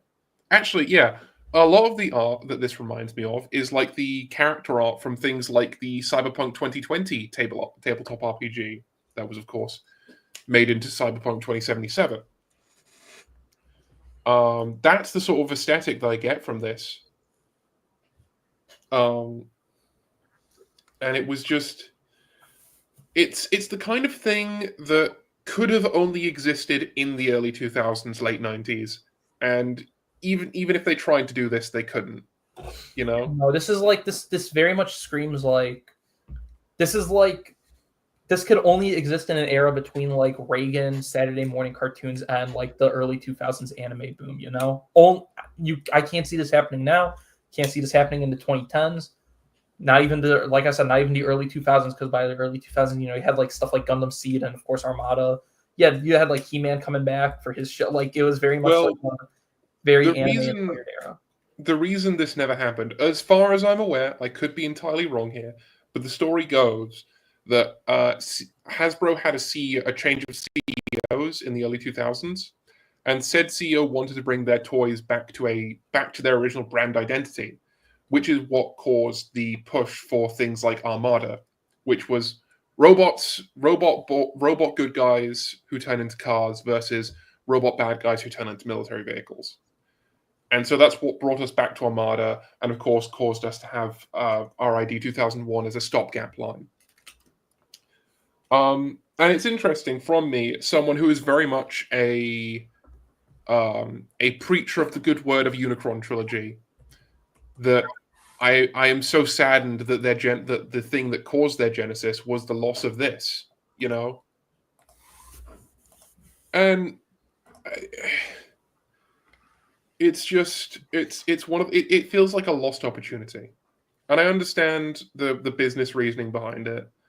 I understand Beast Wars kind of flopped. Sorry, Beast Machines, not Beast Wars. My understanding is the Beast Machines kind of flopped due to it being so alien. But it's really unfortunate, especially when you look at how the toys are. I feel like if they had made a trans tech cartoon, it probably would have been an excellent carrying on from Beast Machines. You could have seen that it probably would have carried on in some sort of techno-organic Cybertron, and that's why the designs would have looked the way they do. and we'll never see that. And like I said, I'm saddened by that. I think what's even more depressing, and this is like very, very recent, is the very recent legitimate hope that there could have been new trans tech toys. Like, of course, they wouldn't have been the originals. They would have been, of course, more the Chug style of things, which isn't everyone's thing, which I totally understand. But for context, when John Warden was back on the brand last year, he talked about wanting to do trans tech one day. I assume it would have been as a Studio Series concept thing, or a just thrown in. Really? Yeah, no, he did a big interview with TFW last summer at San Diego Comic-Con talking about his hopes to bring that back. And now that he was unfortunately fired from Hasbro, which is still something I feel really iffy about, that actually happened, which is kind of gross on Hasbro's part. Like, I feel like those dreams might be dashed yet again. So it's just a shame that there was internal hope to bring it back into 2020s, but I don't think we'll be seeing that anytime soon. Yeah.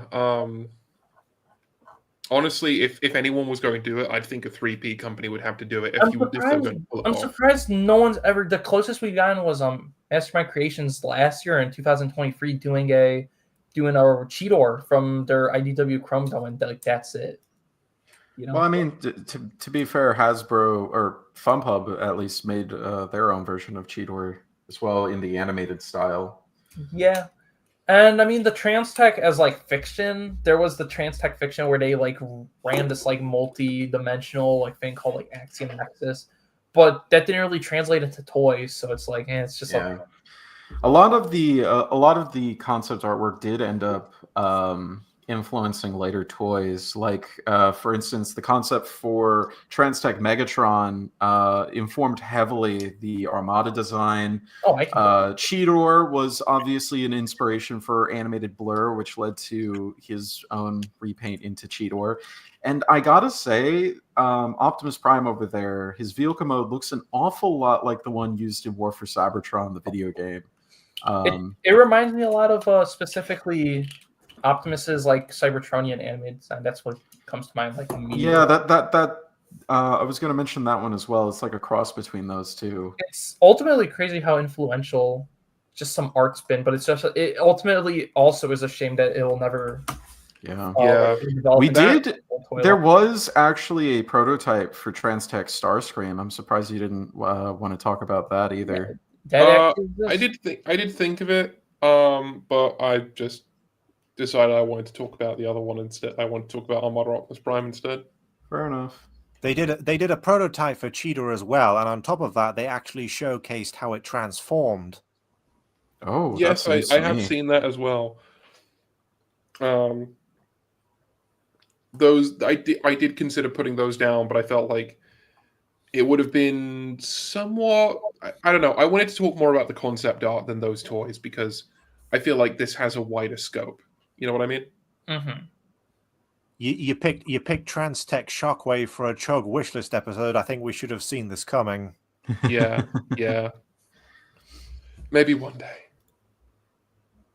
All right. Well, next up on the concept artwork is myself. I picked these two unused drawings that were allegedly supposed to be for Transformers Classics all the way back in 2006. Soundwave on the left and Cosmos on the right. Really, I just wanted to talk about Soundwave. I just threw in Cosmos because I didn't want the slide to be so empty. Soundwave just looks really good. I feel like there's a lot of shades of movie Stockade in this design. Probably just because of how boxy it is and how the front becomes the feet and all that. But Soundwave turning into a terrestrial vehicle has always been a really cool idea, in my opinion. Though, obviously, the Prime TV show kind of outdid everything else by turning him into a drone, which was unfoundedly brilliant. But Soundwave as an SUV has always sort of worked, especially... he just looks really good, and I think this design has really influenced a lot of later choices regarding Soundwave, such as his shattered glass form being a repaint of the Universe Ironhide mold, and more recently Reactivate Soundwave being an SUV of sorts. Don't forget Transformers Animated. Oh yes, how could I forget? And it's also just a really cool transformation scheme. How the the trunk becomes the chest, and it doubles as his cassette door. That's really brilliant. That's my favorite thing. My favorite thing looking at the Soundwave is how easy it is to map out the transformation. Like, Yeah. based on one piece of art and a picture of the alt mode. Well, surprise, surprise! Guess who drew it? The person who's the best at that sort of thing. We love you, Don. But We love you, Don. We love you, Don. Sorry. Big up, Don. I think Soundwave rocks with a trend. I like tape recorder Soundwave, but it's kind of it's a tired thing at this point. At least for me, we have the Netflix one. I don't think we'll ever need a new one again, even though 86 is probably like ready to drop one in 2026 or something. But I think this might be my favorite rendition of it. Not to say that something like Cyberverse or whatnot is inherently bad. They just have that like evergreen overabundance of detail that really kind of mires the look. This looks like something that could be on my street, which is what I would hope a Soundwave would have an alt mode for. Speaking of, I like it. Speaking of prototypes, by the way, Kit, you know that that Cosmos did have a prototype for titanium. Oh, that's right. I completely forgot. Yeah, that design went places before it like finally got a similar looking figure in Furling 30. It only took like over almost a decade. I would still have liked to see the original design get made. Of course, I feel like they have different appeal. Considering they're almost 20 years old, they showed her age, but I still think they're all really charming designs. And then you have like Optimus, who is like an immortal toy, Mm-hmm. Oh, absolutely. I know why Classics didn't get a lot of toys. It was literally just made to be a stopgap line that kind of just spun out of control, and look where we are now, you know what I mean? But oof, I wish it got like a couple more new molds, and I think that Soundwave especially would have been so cool. I'm thinking, what was the first generation Soundwave? If it wasn't this, would it have been another like 5 years to get the generation Cybertronian one? Yes. Wow, I guess it would be, yeah. And then it would take like another. Everyone was just using Cybertron Soundwave as their Chug Soundwave. And then even after generations, it would have taken another like 5 years to get which one? Who was it? Titan's Return as like the first vaguely tape recorder one, and then we got Siege, and then. Yeah, I'm surprised that the Soundwave hasn't really had a lot of generations towards when you think about it. It's kind of odd.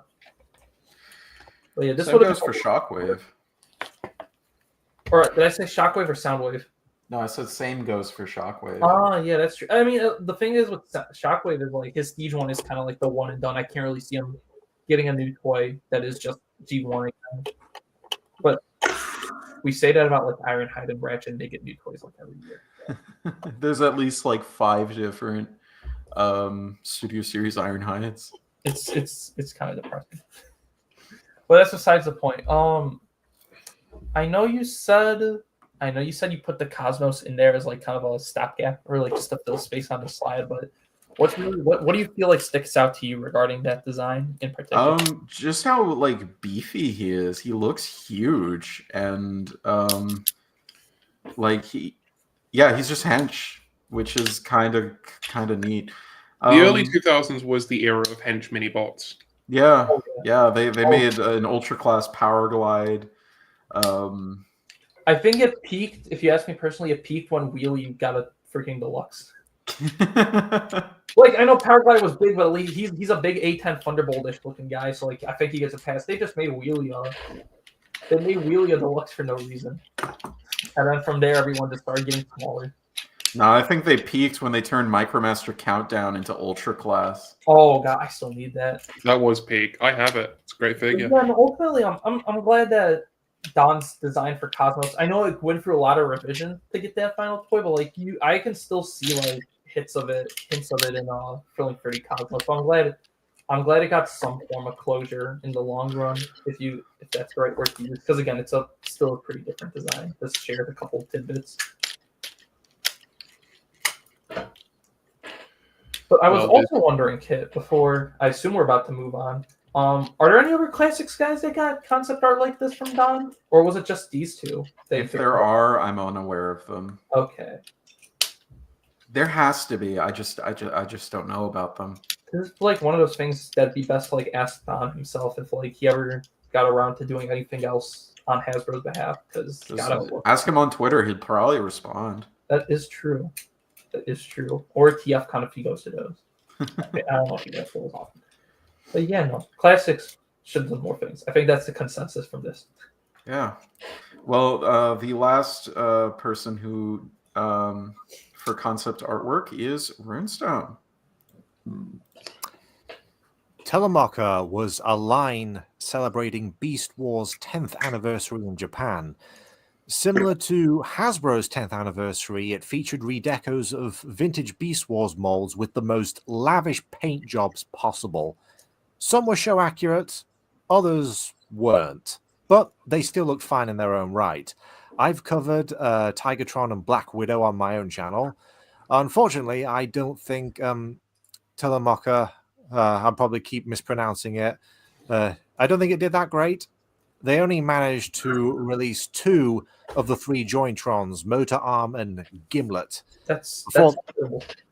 Yeah, that was before the line ended, meaning you would need an original DJ to complete Triple Dacus. Finish what you started is all I'm saying. Personally, though, I feel we were robbed of something truly special.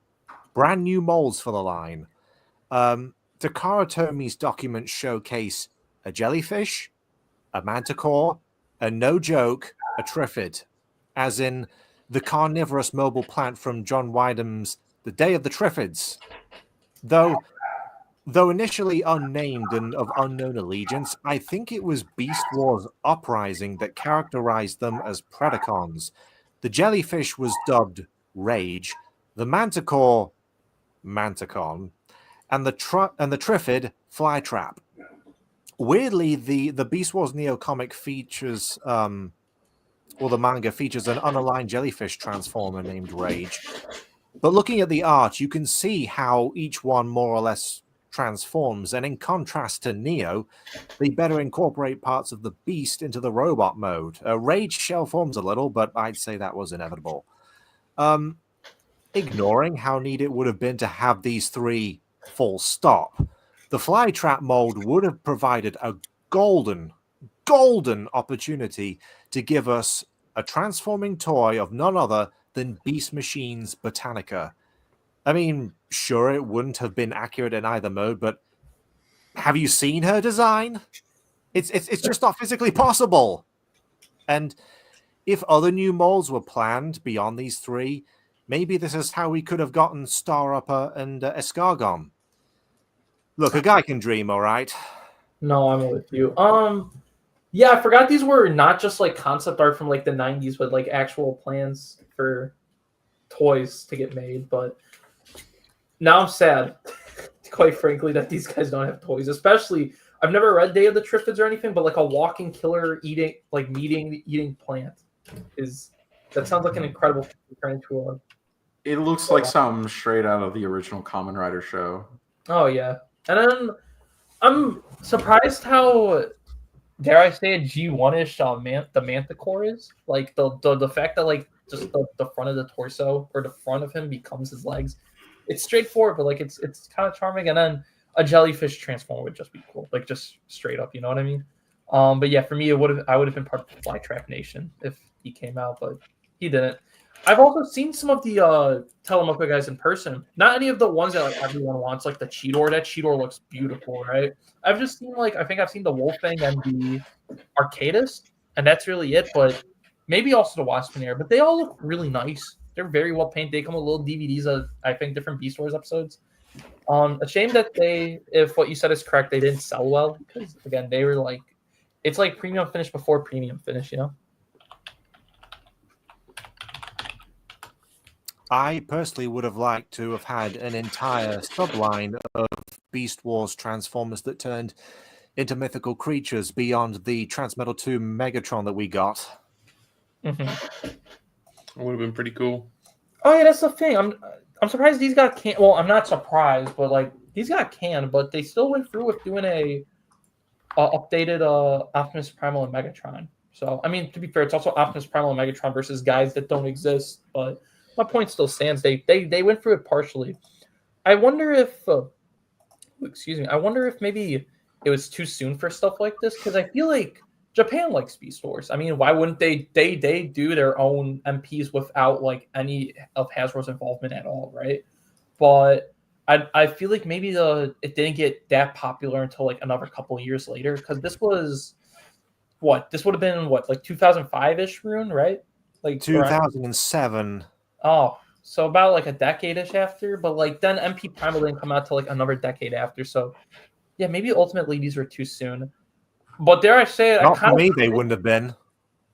Maybe these are good contenders for Missing Link if we start doing more than just G1 cancel. Yes. I'm putting my stocks in one of these happening at some point.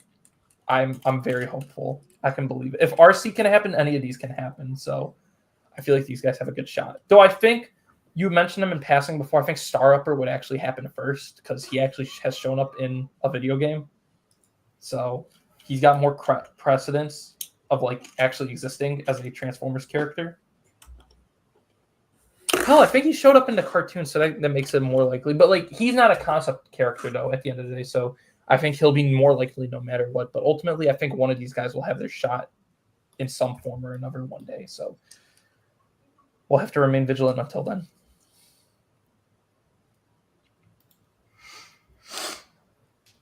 All right. Well, that wraps up the first three sections. Now it is free for all. You can pick whatever you want. First up is definitely not Char. Oh, Right, Whoa! so It's revealed the shield again.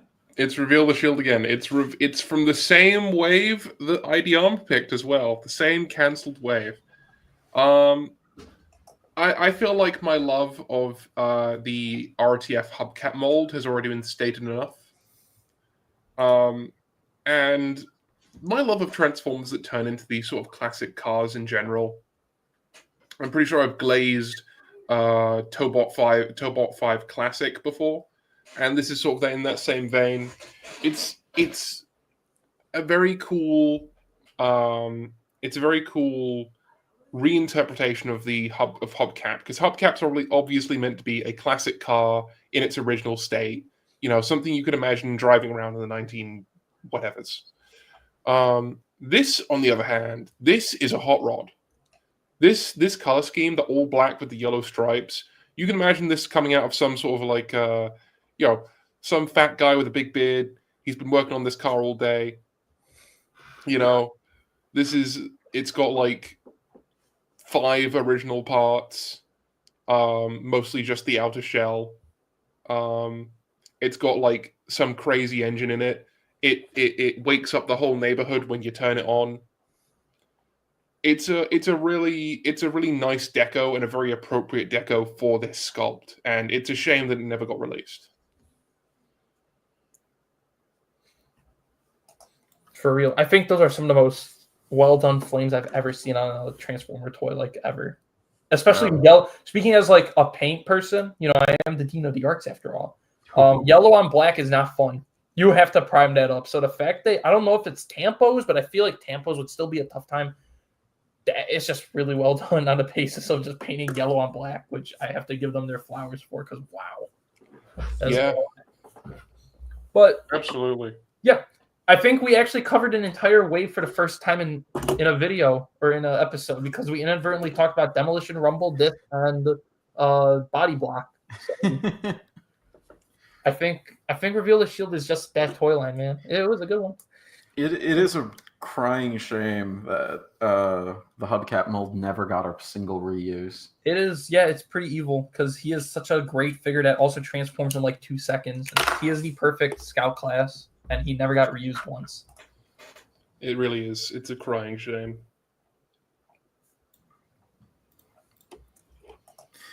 Next up, we have Runestone back to talk about some animal drawings. Whoa, it's a bunch of animals. As brought up in episode 9, the 4 molds that became the Beast Wars mutants were initially designed for the ever-beloved Animorphs Transformers. Yay. Had they had they been released in Animorphs as intended, and the line went on for just a little longer, we would have gotten more of these beast-to-beast changes.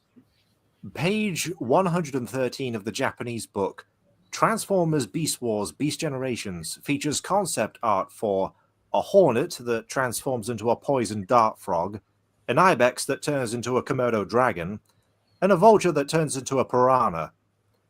Presumably, these would have been deluxes like the existing mutants, which makes them all the more ambitious to me. Again, looking closely at the art, you can sort of see how each one functions to an extent. You can also make out the hidden human features that, with the mutants we got, were retooled into robotic details. Now, there's no indication that these were ever considered for Beast Wars, but if you know me, things would be very different. So I decided to name these three. The Hornet into Frog I've called Springload, named after the RID 2015 Decepticon. Yes, he wouldn't exist for another 15 years. I'm just having fun here. Plus, on the toy, the Hornet Stinger could be a spring-loaded missile of some kind. The Ibex into Komodo Dragon I've named Recluse, after a certain Cybertron Decepticon, you know, the Komodo dragon-like beast that wore a helmet with spring-loaded antlers. And lastly, the vulture into Piranha I've dubbed Skybite. No, he's not the smartest shark in town, the coolest shark around. I don't care.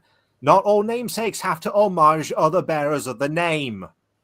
Also, since the mutants are established to be former Fusors, this in turn means, well, it makes one wonder how these might have looked pre-mutation.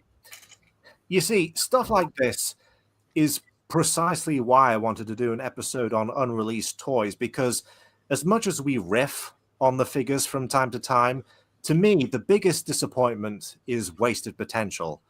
And if nothing else, I hope our picks today have shown that there is plenty of potential to go around. Absolutely. This is another thing today that I did not know existed. And I've never owned some of the mutants, but of course I've watched your videos on them, and they're all such an interesting thought experience of animal to animal. And I'm really sad they only did 4 of them, I think. Right? Yeah, only the 4, you know? More would have been cool. Yeah, I feel like if the Animorphs line focused on these instead of, you know, what we got, it might have done a little bit better, because I love these animal to animal things. They're always so cool and unique. And the Komodo dragon to Ibex one, that is oddly prophetic, you know, given the name you gave it. It's like, wow, that's basically Recluse. I'm surprised beast triple changers aren't more of a thing. Not like in the Beast Wars style, but in general, like one robot that turns into 2 animals or something like that. I'm sure it's hard to design, but I'm surprised they don't just give it a shot more. Like, I can't think of, are there any Transformers that have a robot mode and then both their alt modes are animals? Because it's not coming to my mind right now. Funnily enough, there were triple changes like that planned for Beast Wars. You can actually find them on TF Raw, wouldn't you know? Is this the one where they going to be like? I think I'm knowing what you're talking about. I'm blanking on it still, but there was one like established Beast Wars characters, right? Like Primal. Yes. There was one where Dinobot transformed into a Velociraptor, of course, and a Cobra. Mm-hmm. Cheetah was supposed to be obviously a cheetah, but also a shark. And Rat Trap, of all things, he was supposed to transform into a bull of some kind and a crab.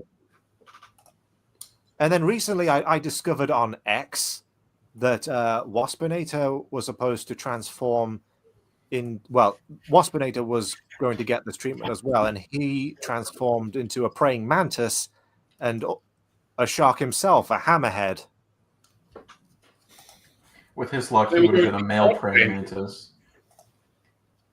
Yeah, no, I found a Reddit thread containing all of the images. And it's like, wow, these are so these feel like from an alternate timeline. These could have totally happened. I feel like maybe we were one Hasbro exec approving it away from this being what Beast Wars did instead of Transmetals and Fusors. Oh wow. But Oh, geez. going back to these, you can actually find the scan of the page on the Animorphs page on TF Wiki if you want the full-sized image. And like I said, you can more or less see how each one transforms. Like with the Hornet into Frog, I think most of the Hornet's legs combine into the Frog's front legs. And if you look closely underneath the one wing, you'll notice those little spikes that resemble digits. I think the wings actually form the Frog's rear legs. They do. They do indeed. They fold open. Also, with the Komodo dragon into Ibex, I think it's pretty easy to tell that the tail of the Komodo dragon splits into the antlers for the Ibex. That is so Yeah. cool. That even if it's just again concept art, that is so cool. And then the vulture just kind of like folds into itself, or like it like kind of wraps itself around and becomes a piranha. I can gleam, I think, which is Yeah, pretty much like the sound wave that they did for the line. It'd be one of those figures where you probably shouldn't look from behind because then you'd see a bunch of piranha details on the back of a vulture. right. And then, but cleverly, the tail fin for the fish rotates around like 90 degrees or so to form the vulture's tail. Oh, that's interesting. And then, like I said, you can pretty much see the hidden human features, or in the case of the Hornet, Jesus. the Andalite head. Hold on, I just clocked that the Komodo dragon has like a human face. Yeah, Jesus. that looks uncanny as fuck. Why would they? Oh my goodness! Don't do that, man. I mean, these are like guys from like 20-something years ago, but like, oh geez, man, that's ugh. I doubt it would look much better with a robot head in there. And also, the vulture's wings have like human hands that deploy. Oof. Ugh. What if the And also, the Hornet's head splits open to reveal either Axe or Vista 3. what if the Komodo dragon was turned into like a G.I. Joe crossover, and it was like Cobra Commander would be like, I was once a man.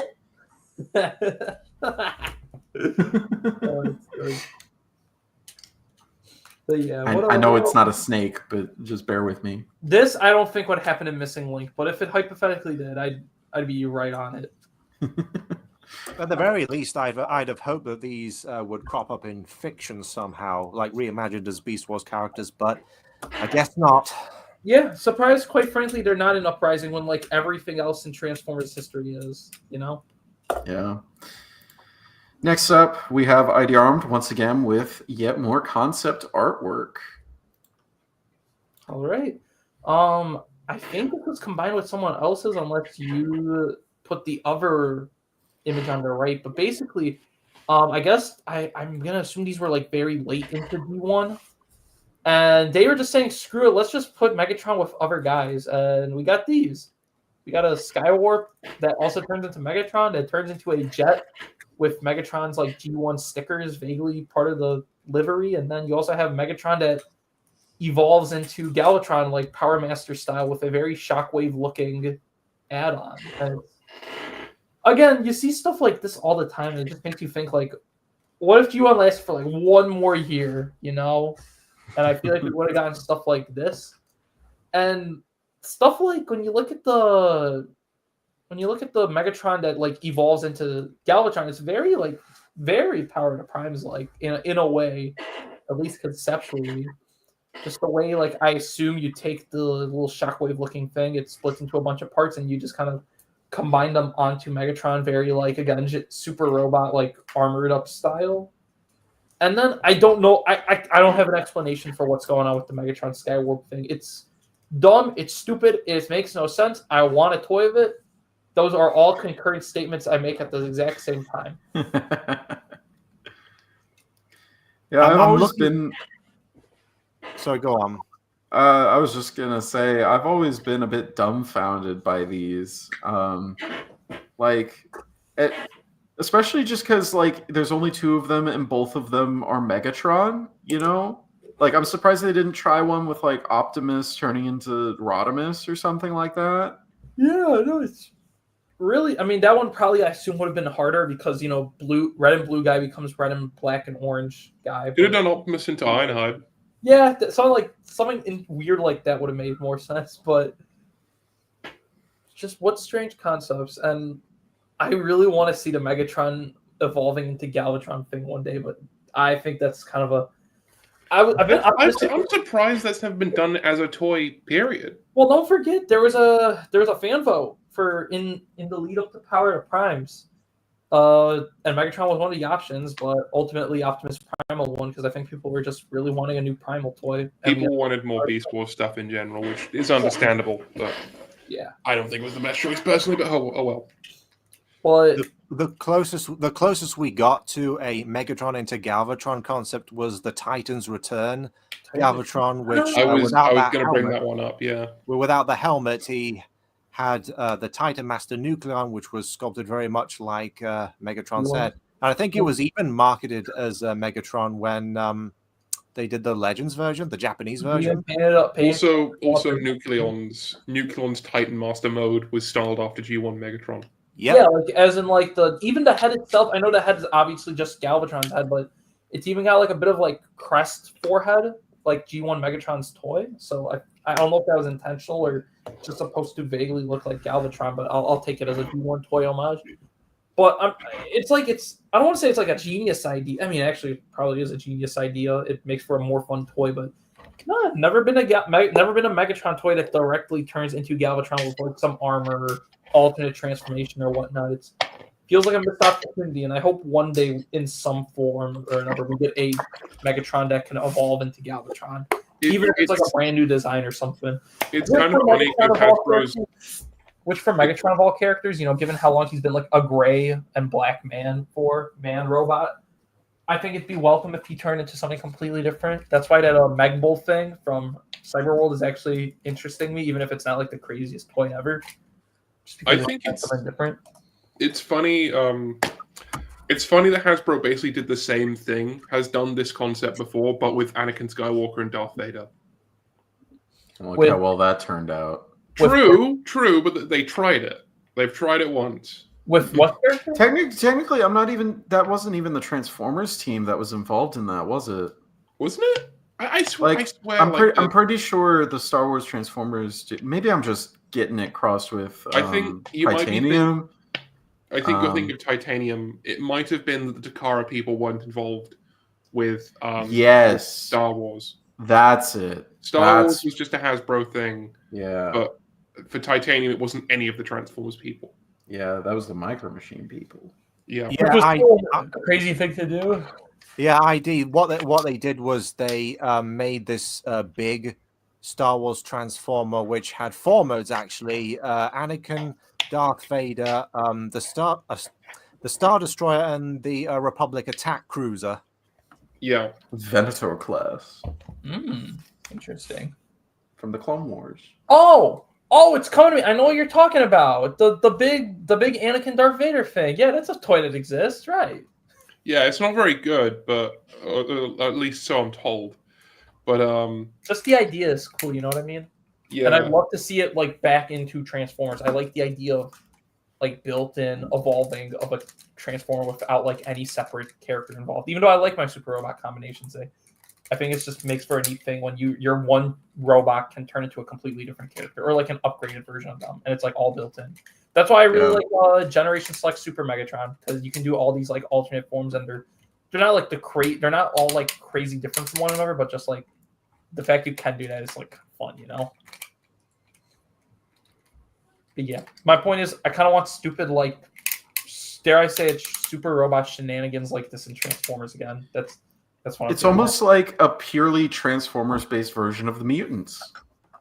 Yeah, especially the the Megatron Skywarp one. That one's very, very basically the opposite with the addition of an alt mode.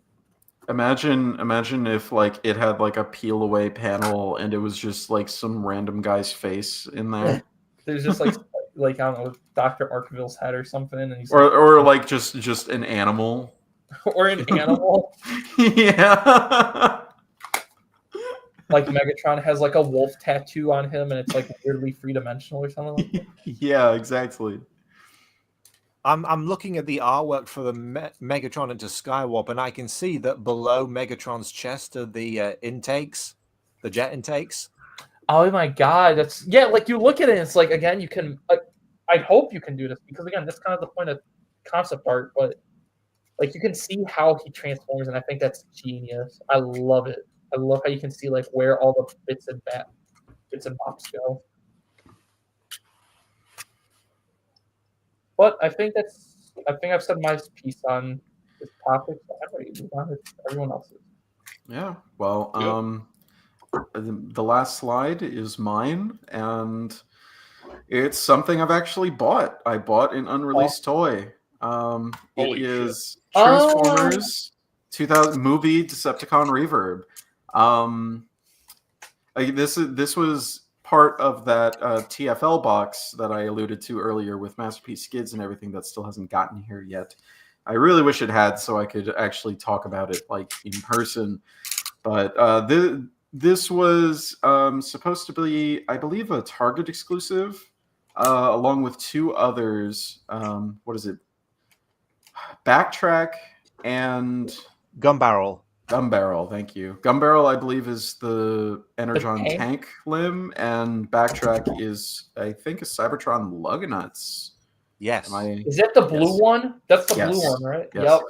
Yep. They were all unfortunately canceled, but a not insignificant number of actual like copies got out to people, and they're not that hard to find, and they don't go for. I mean, if you wanted to buy a toy like one of the retail ones for the prices that these go for, it'd be highway robbery. But as far as unreleased stuff goes, it's fairly affordable. Between like $50 and $100.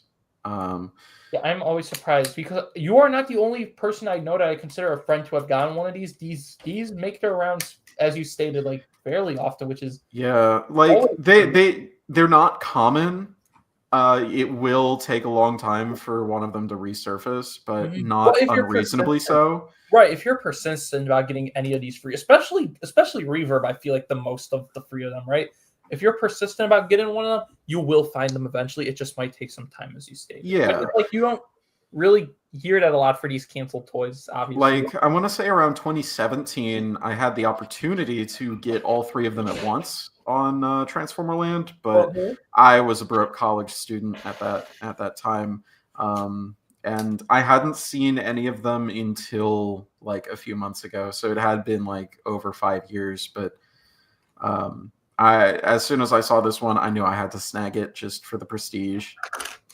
Right, and what prestige? Because I think he looks amazing. Like those. Yeah, I mean, looking at him, he has a really solid color scheme. He's got that drab olive green and black, sort of like Machine Wars Sandstorm.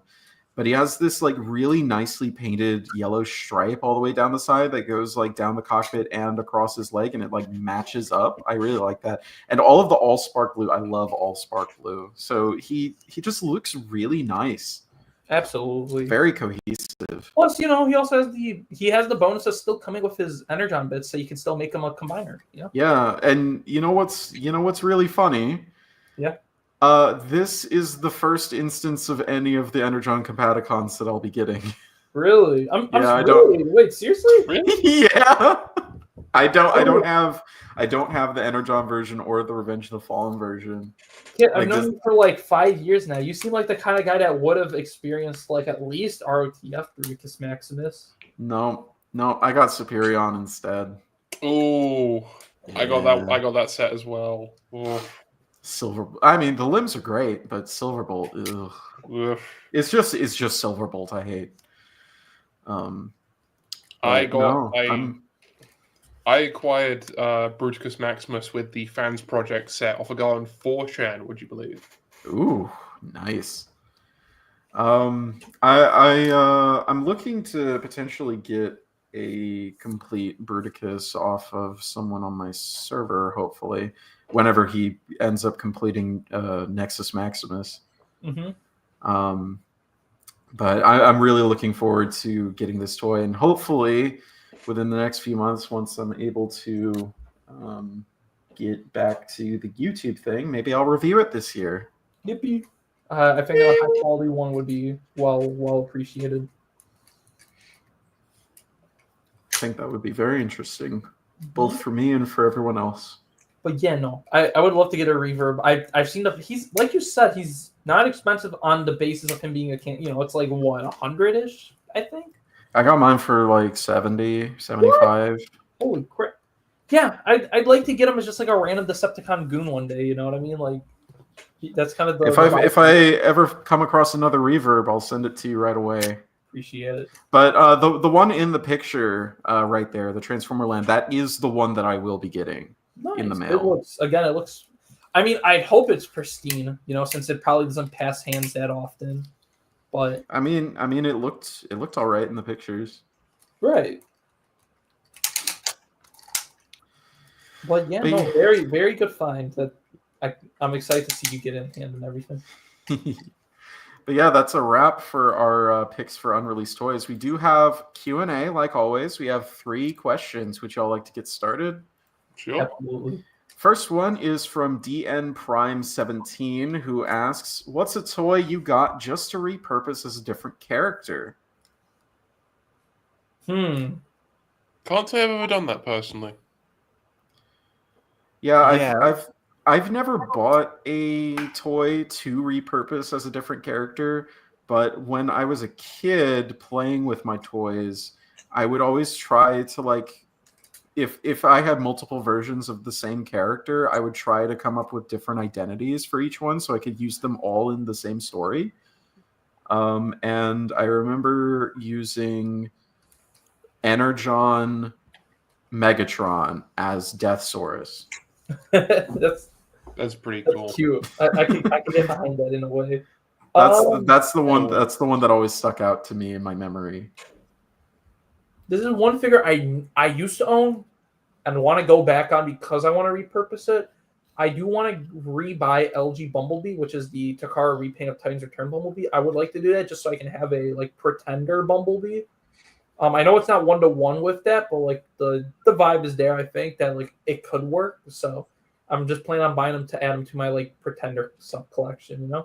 That's something I really need to get around to. But at most, usually if it's my general thing is if it's a character I want that's from anything after Prime, I usually do buy them and just kind of integrate them to the G1 collection in as a headcanon thing, But otherwise, no, I'm usually pretty straightforward with keeping characters as is.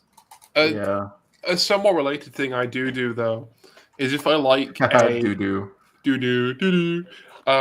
if I like a movie character, a movie toy enough, which is quite often actually, I will move them into my I suppose main shelf. An example of this, as I've done a couple times, is Takara Wonderfest exclusive Dreadwing and Smokescreen. Oh yeah, what a set of repaints, man! I have them as well. They're yeah. Great. I've got them on my main, I suppose, Chug Decepticon shelf. I've also got ROTF Bludgeon on that same shelf. I'd say I have Axor on that shelf, but I have Axor on my desk in front of me. So that's something I do quite often. But I wouldn't say I've bought figures specifically to be other characters before. Yeah.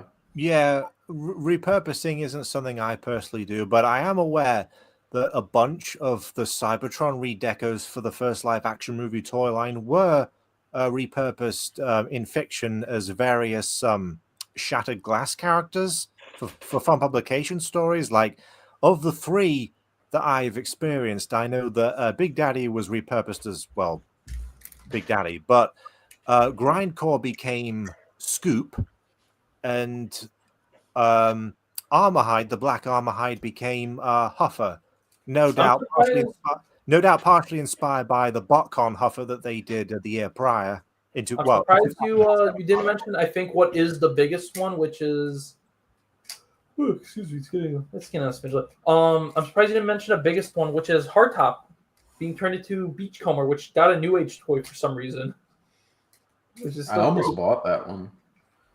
Yeah, what a random thing to reference that I almost bought, but like new age really isn't my thing because I don't want to collect it in another scale when I'm already doing Chug and Vintage and Masterpiece and G1 and stuff. So I don't want to add more to that pile, but it is a very commendable release because it's a very me core figure because I had it as a kid.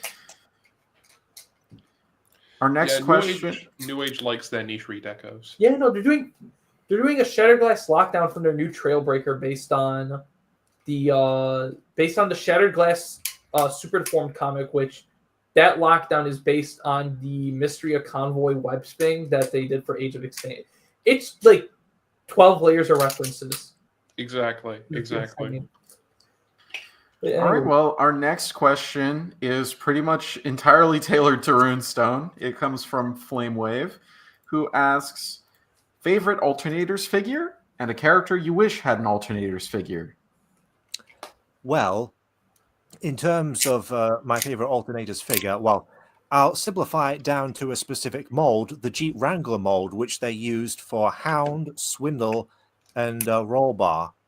And on that note, in terms of characters I wish had an Alternators figure, because on top of the previously mentioned Megatron into a Cadillac, I honestly would have liked to have seen the Jeep Wrangler mold in Trailbreaker's colors as was intended, because he went through a similar situation to Sunstreaker, but unlike Sunstreaker, who came out in the end, Trailbreaker didn't. Instead, he got replaced with Rollbar. And by situation, you mean having a uniquely tooled head that totally looks like can be used for a completely unrelated character? Yeah, because with Sunstreaker, he was originally planned to be the first retool of the Sideswipe mold, but they released it as Dead End first, and then Sunstreaker came out after. And again, with Hound, they were originally planning on retooling him into Trailbreaker. He became Swindle, but we never got Trailbreaker, so they went with Rollbar. Wow. That is very convoluted for no reason. I'm surprised they just didn't put out I'm surprised Takara didn't put out a Trailbreaker done. That seems like the kind of thing where they're like, oh, we got to step up. We got to actually release this deco and everything. But no, I guess not in this one situation. How interesting.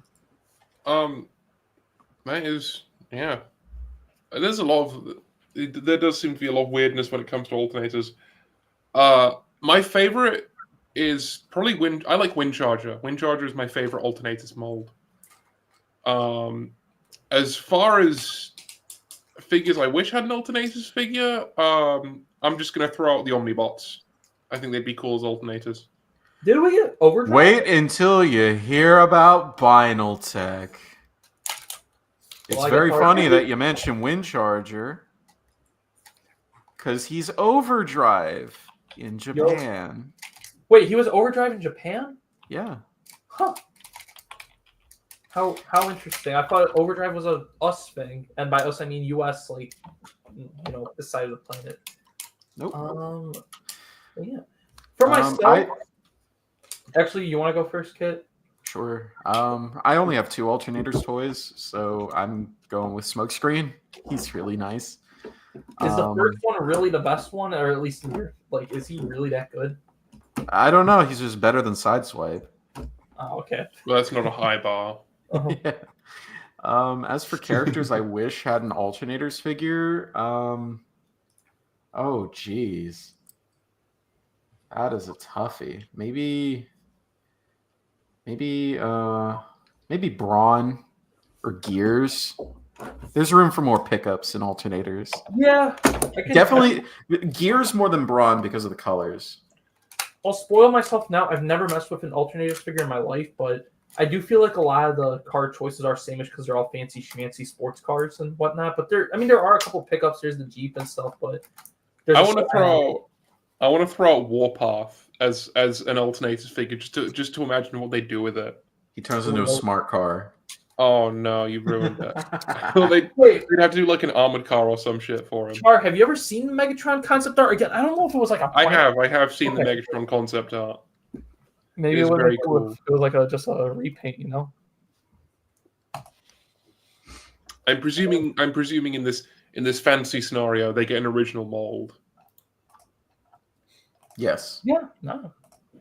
And then for my pick, so I think I just said it now. I've never messed with an alternators figure in my life, but if I had to own just one, I think it would be the Ravage that turns into a car, or like the car that turns into Ravage, and by that I mean like the whole Jaguar thing, not the one that isn't a repaint of Tracks.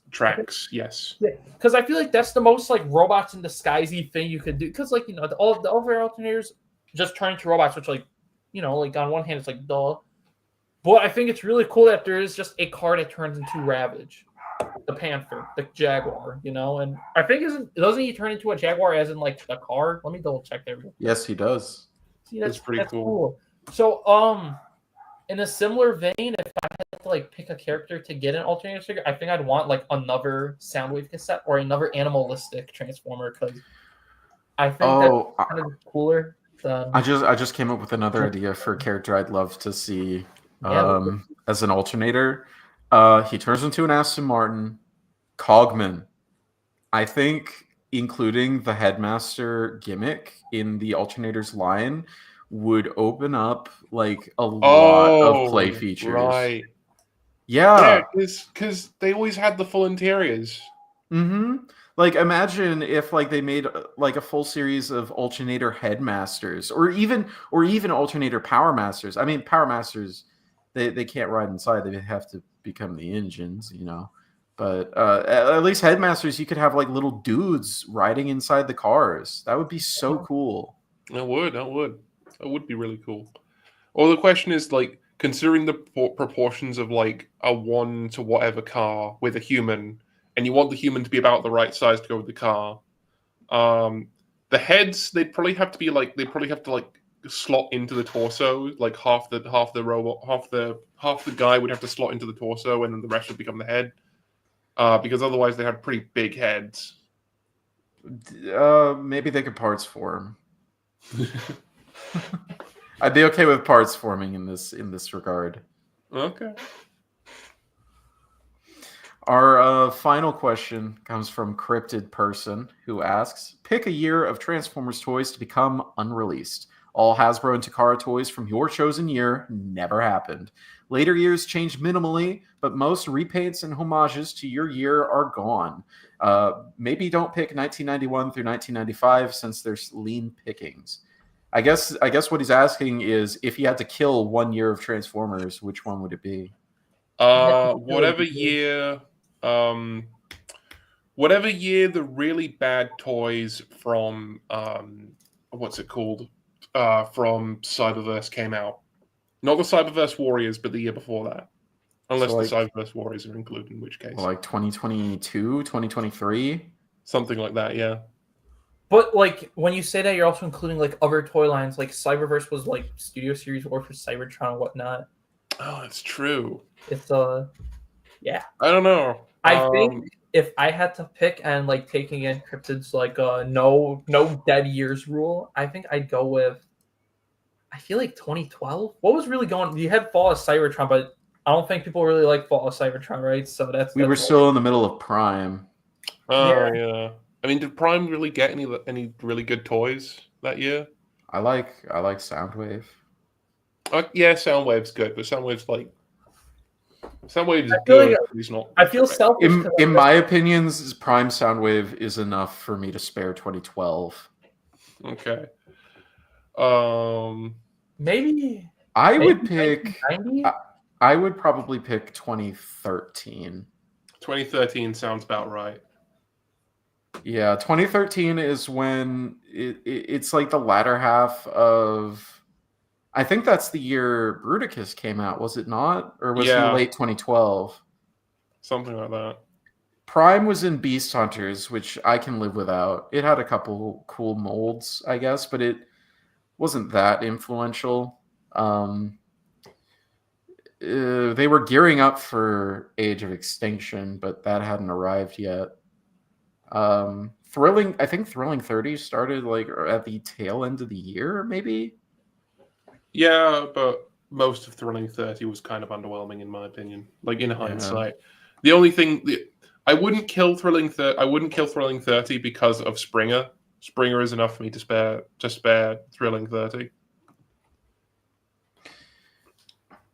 So yeah, I'm locking in my answer 2013. Yeah, I think 2013 as well.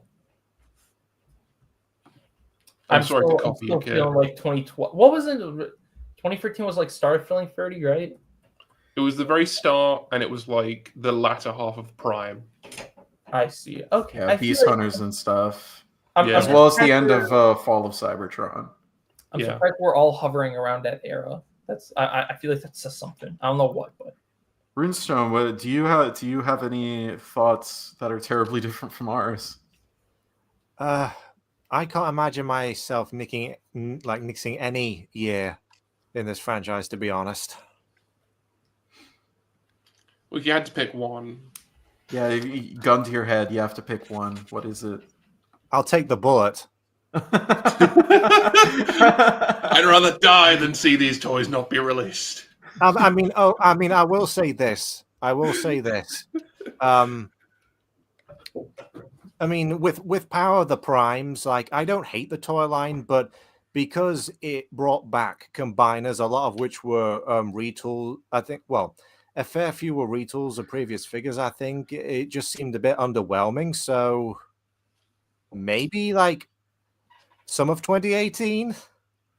Yeah, 2018 was a very lackluster year in Transformers. I think I could also live without 2020 as well.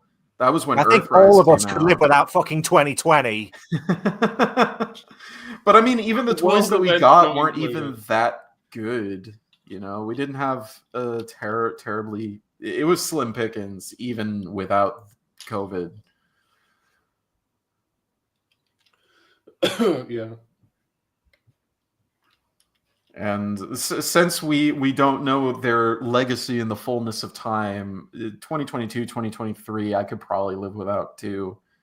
They just haven't really stuck with me since they're so recent. Yeah. 2024 though was actually pretty nice. Yeah, even if kind of the latter half was kind of lackluster with like a lot of repaints and stuff, I think the first like two waves of United were really fun, actually. Yeah, and was Missing Link 23 or 24? 24. Okay, it survives. Good. I feel like with like all the MPs and fancy car stuff we got, as well as like a lot of the big bangers from Legacy United, I could never say get rid of 2024. Yeah, 2024 can stay. It was a good year for Transformers. And that about wraps things up. I guess talking about 2024 again. Not really sure what this slide's about. Well, I do. I included this slide because, as we all know, 2024 Transformers 40th anniversary wrapped up last month. I know we're still getting 40th anniversary products, but the year itself has now passed. And regardless of how successful of an anniversary you think it was, the fact that Transformers has hit 40 years and shows no signs of stopping anytime soon is still an accomplishment. And I, for one, couldn't be happier. I hope my fellow deans are too. Because, as established in the Collecting Journeys episode, this franchise has played a big part in who we are now and what each of us does. Armed in his customs, Char in his engineering, Kit and I with our YouTube channels, and of course, all four of us doing this podcast. And frankly, I wouldn't have it any other way. Yes, we can get cynical about the brand from time to time, but I hope Transformers continues for many years to come, because I say it's all been worth it. Yeah. I trash Transformers a lot, especially lately, but this past year was, I think, a lot better than a lot of us gave it credit for. It was definitely a better anniversary than 2013-14, that's for sure. All I can say is I'm looking forward to Nifty 50. Oh, yeah. Who's going to be here for the 100-year anniversary, huh? Me. I hope.